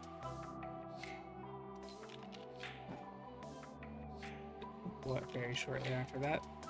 I'm not sure how we got from point A to B, but suddenly I was back in the dark place where the prince had me kill my sire.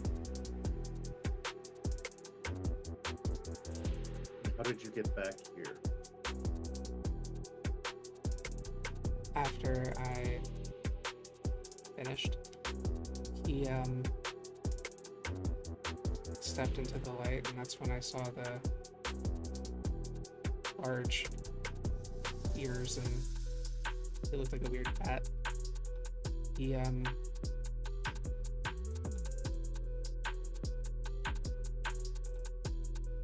He handed me the coin that Nick gave me before I was sent away, and handed me a letter and said I would be returning home. Then I fell asleep again, and when I came to, I was in a small motel room in St. Pete,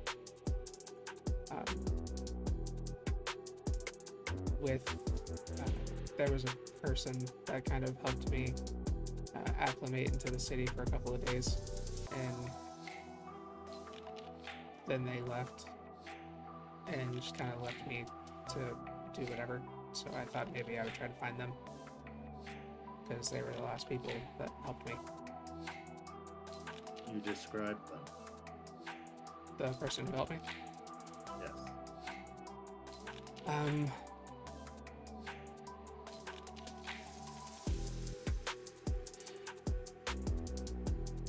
A kind of tall woman. She had long black hair, green eyes. She dressed very nice. Kind of like, and kind of gestures over toward Gray, very similarly to Gray.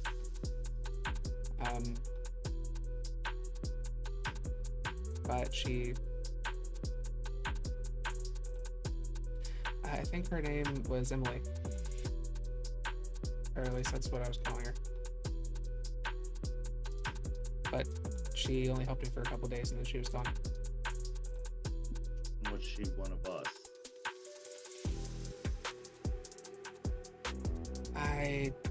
She seemed to know about the things I was asking, but she wouldn't answer any of my questions. She just helped me learn how to use some of the, I guess they gave me some money, and she showed me how to use that, some, in case I needed things. But once I knew how to manage that, she left.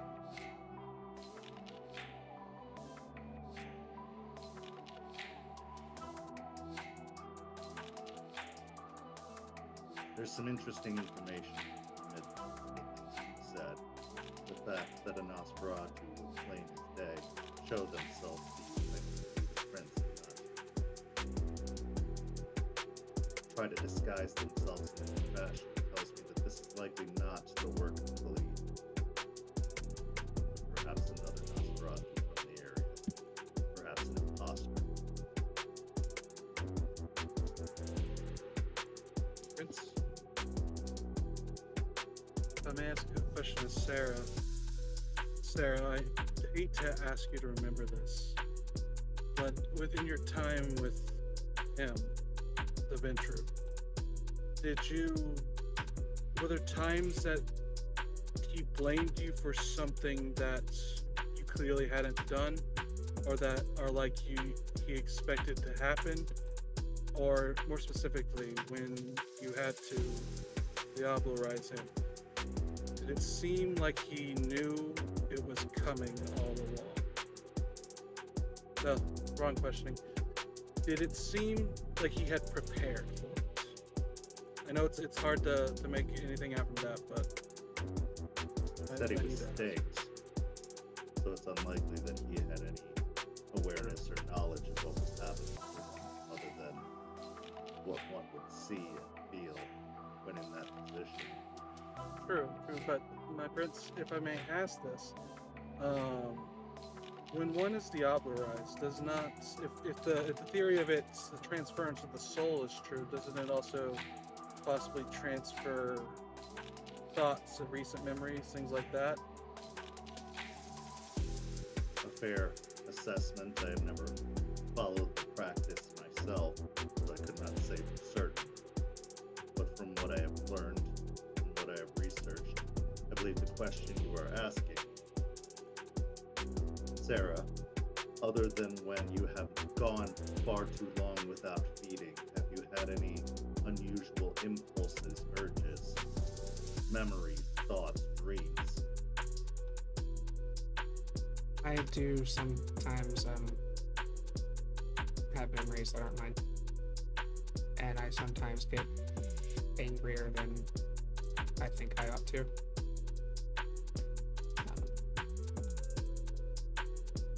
If anything else has happened, I haven't noticed.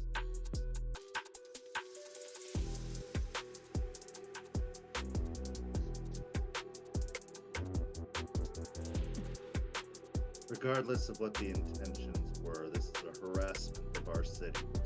Someone is taking advantage of the dream that my grandsire put forth and is attempting to dump off their baggage on us, or potentially create an even bigger problem by inserting a spy into our midst, whether she knows it or not.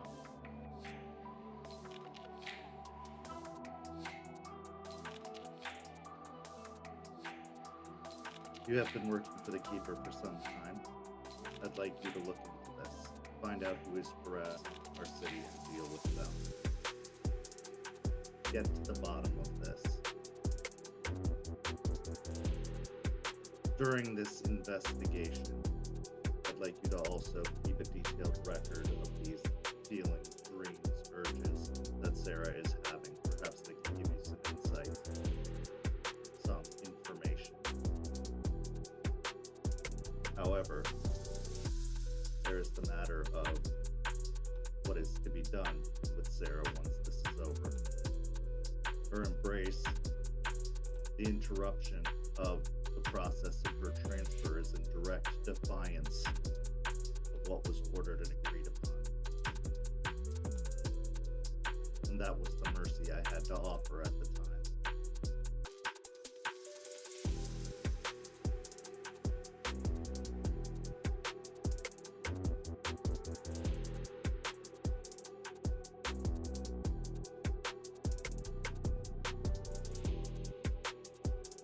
Prince, I'm willing to submit myself to any internal investigation to prove that we were not involved, to the best of my knowledge. I don't believe you were involved. This is clearly an issue from Chicago or somewhere in between here and there. I do not believe this is your work. Or if it was, I assume she'd be of your family and not of the Ventru, as there is not a Ventru amongst you.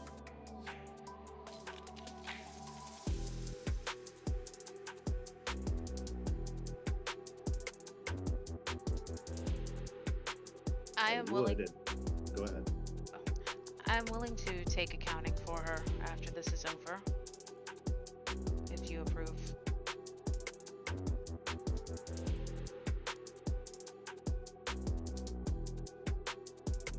Her very existence is an abomination.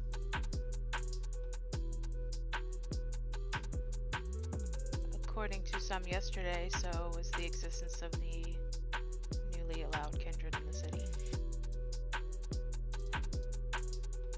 And none of this was anything she did of her own choice. Very few of us can credit our existence to our own choice.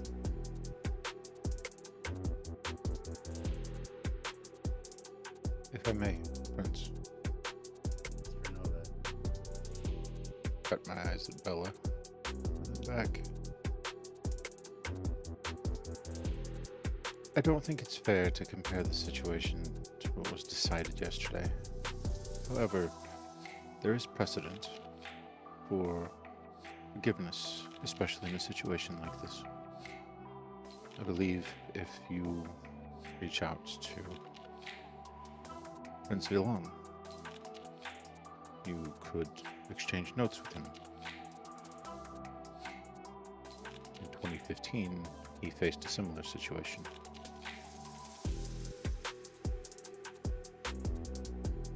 His mercy was extended.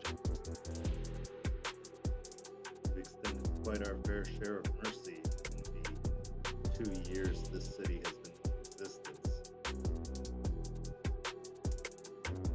While I disagree with many of the sentiments that the Regent of the Tremere made last night, one thing that I can't help but take pause at is how many exceptions can we make before we are looked down upon as traitors or those who do not follow the traditions.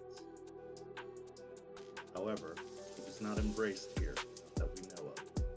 She should have made it most of the way to Chicago, and therefore, it is not a violation of progeny for her to be here. And considering this a reintroduction of sorts, takes care of the issue of filming.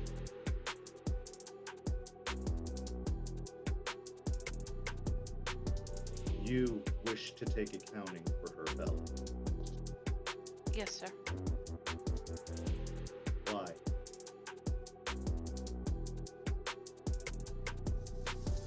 Her sire was abusive and taught her pain. I've been through something similar.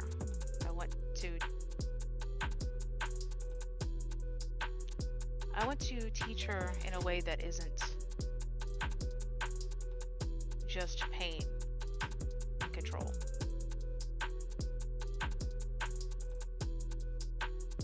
She is a Ventru. Why should I not turn her over to Dr. Eloise? You can. Though You're insistent upon accounting for her.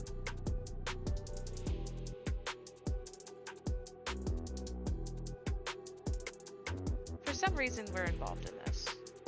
I am not sure why. But I feel there's a connection.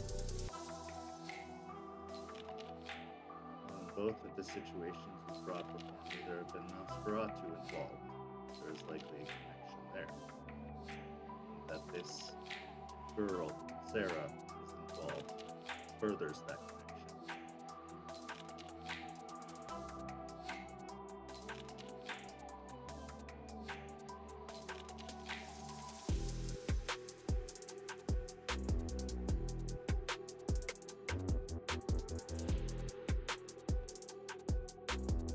I am decided.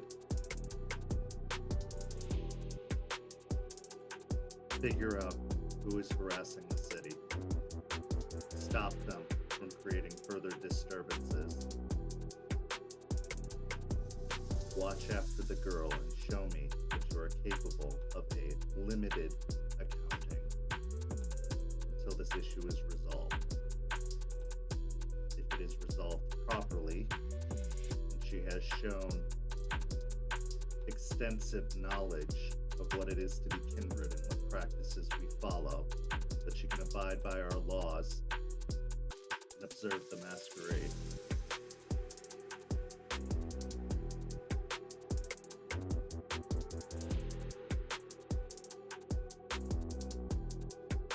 What do you want, girl?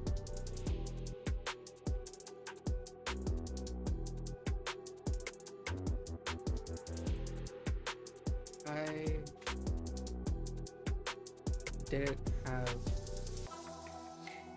a lot before this happened, and what I have now isn't much, but I see an opportunity to have a life that I couldn't have had before, and I want to live that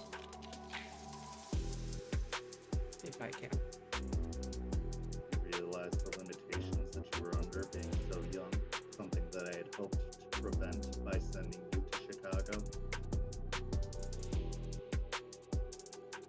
do, but I didn't choose this, and I have to accept what's been dealt to me. So I have to figure that out.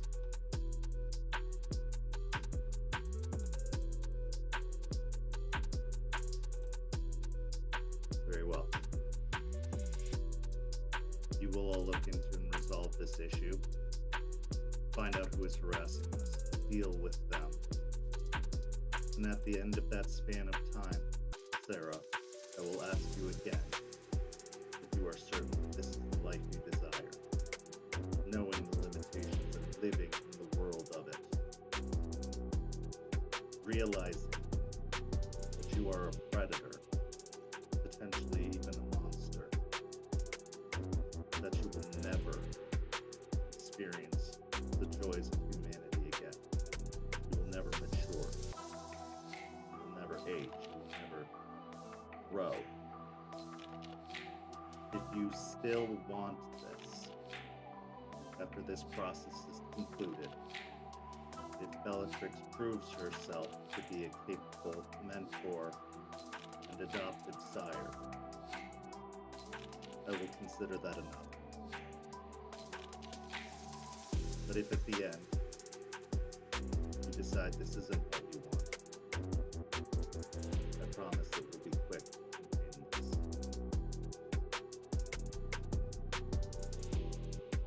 That's very kind, my prince. Are we agreed? Thank you, my prince. Yes. You carry a burden of responsibility, Bellatrix, a heavy burden. As one who is a sire, an adopted sire himself,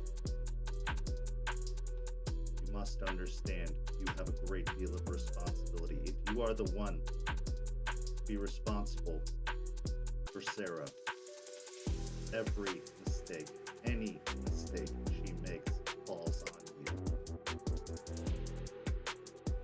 I understand.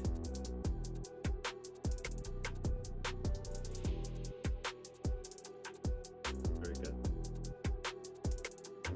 My resources are at your disposal for the purposes of this investigation. Get it done quickly as possible, and report any information to the keeper when you have it, or the sheriff if necessary.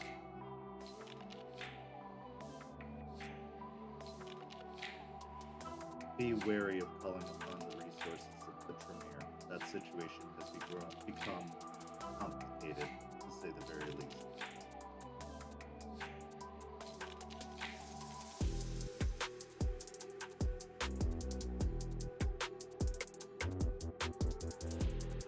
Any other questions?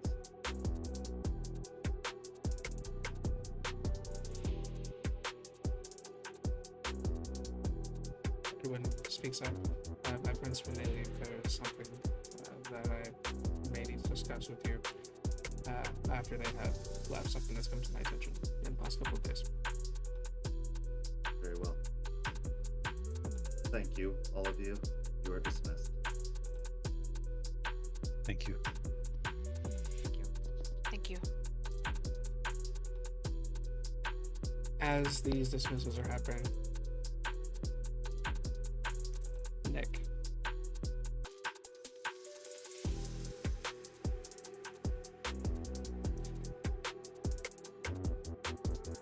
I'm afraid the connections that you're looking for are not something that you can find in this moment. But you do notice something when the premonition pops. That darkness is much more present than it has been before.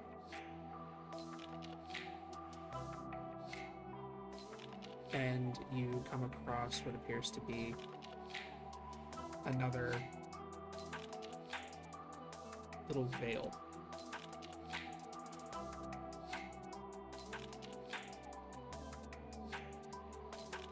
If you give me a composure and resolve, you can attempt to break through and find another memory.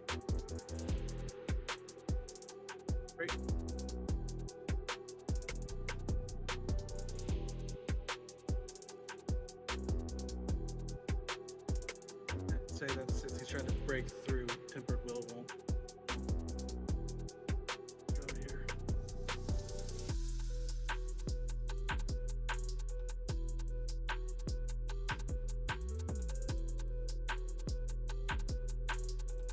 Spend a will. May I spend the will? Yeah, you may.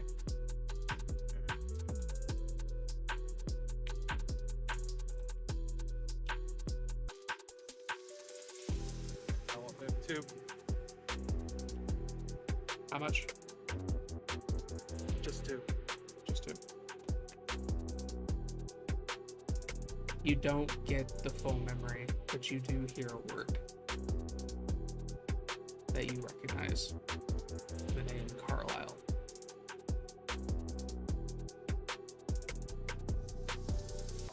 And this is within the general vicinity of what I was trying to push for. Not necessarily. This is you having to pivot to what this is.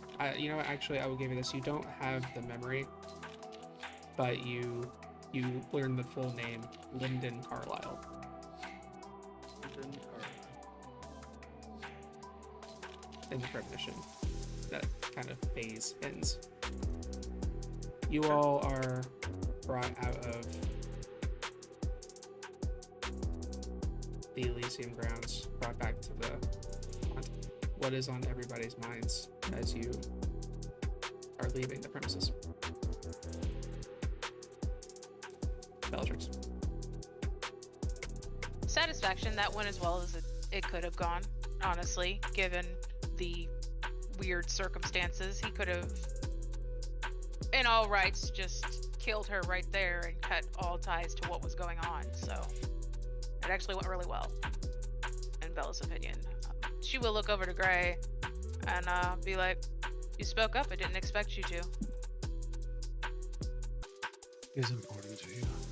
I figured I'd do you something solid.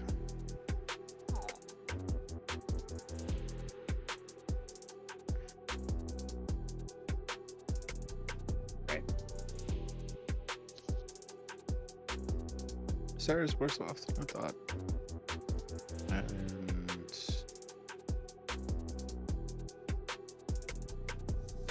maybe of anyone, I've got the best perspective to give her some footing in reality.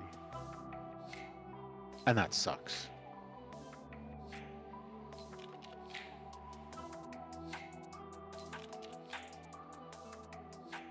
Matthew. That could have gone a lot worse. That he was not expecting that to go the way it did. And he also really wants to know what the hell happened last night.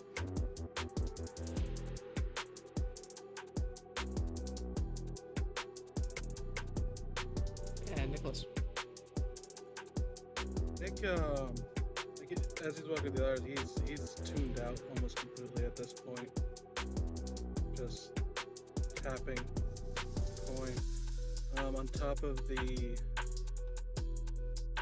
finding that veil back again and only grabbing a name.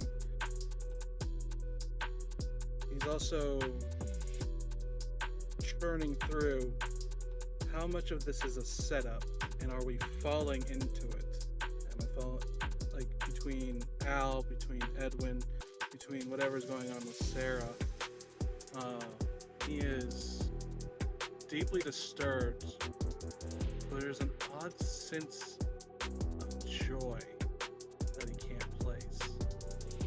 It's like he can feel strings playing on his finger, and he just needs to tug the right one. And a little smile crosses his face.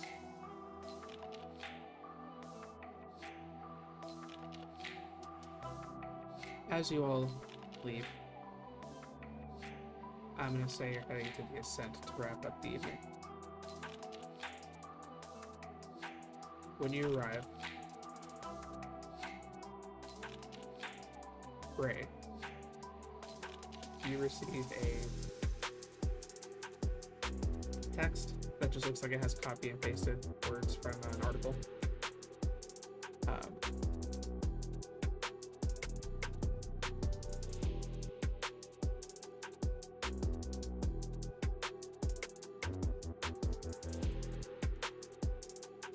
The article is titled 3 Found Dead in the Gulf. This text was sent to you by Edwin.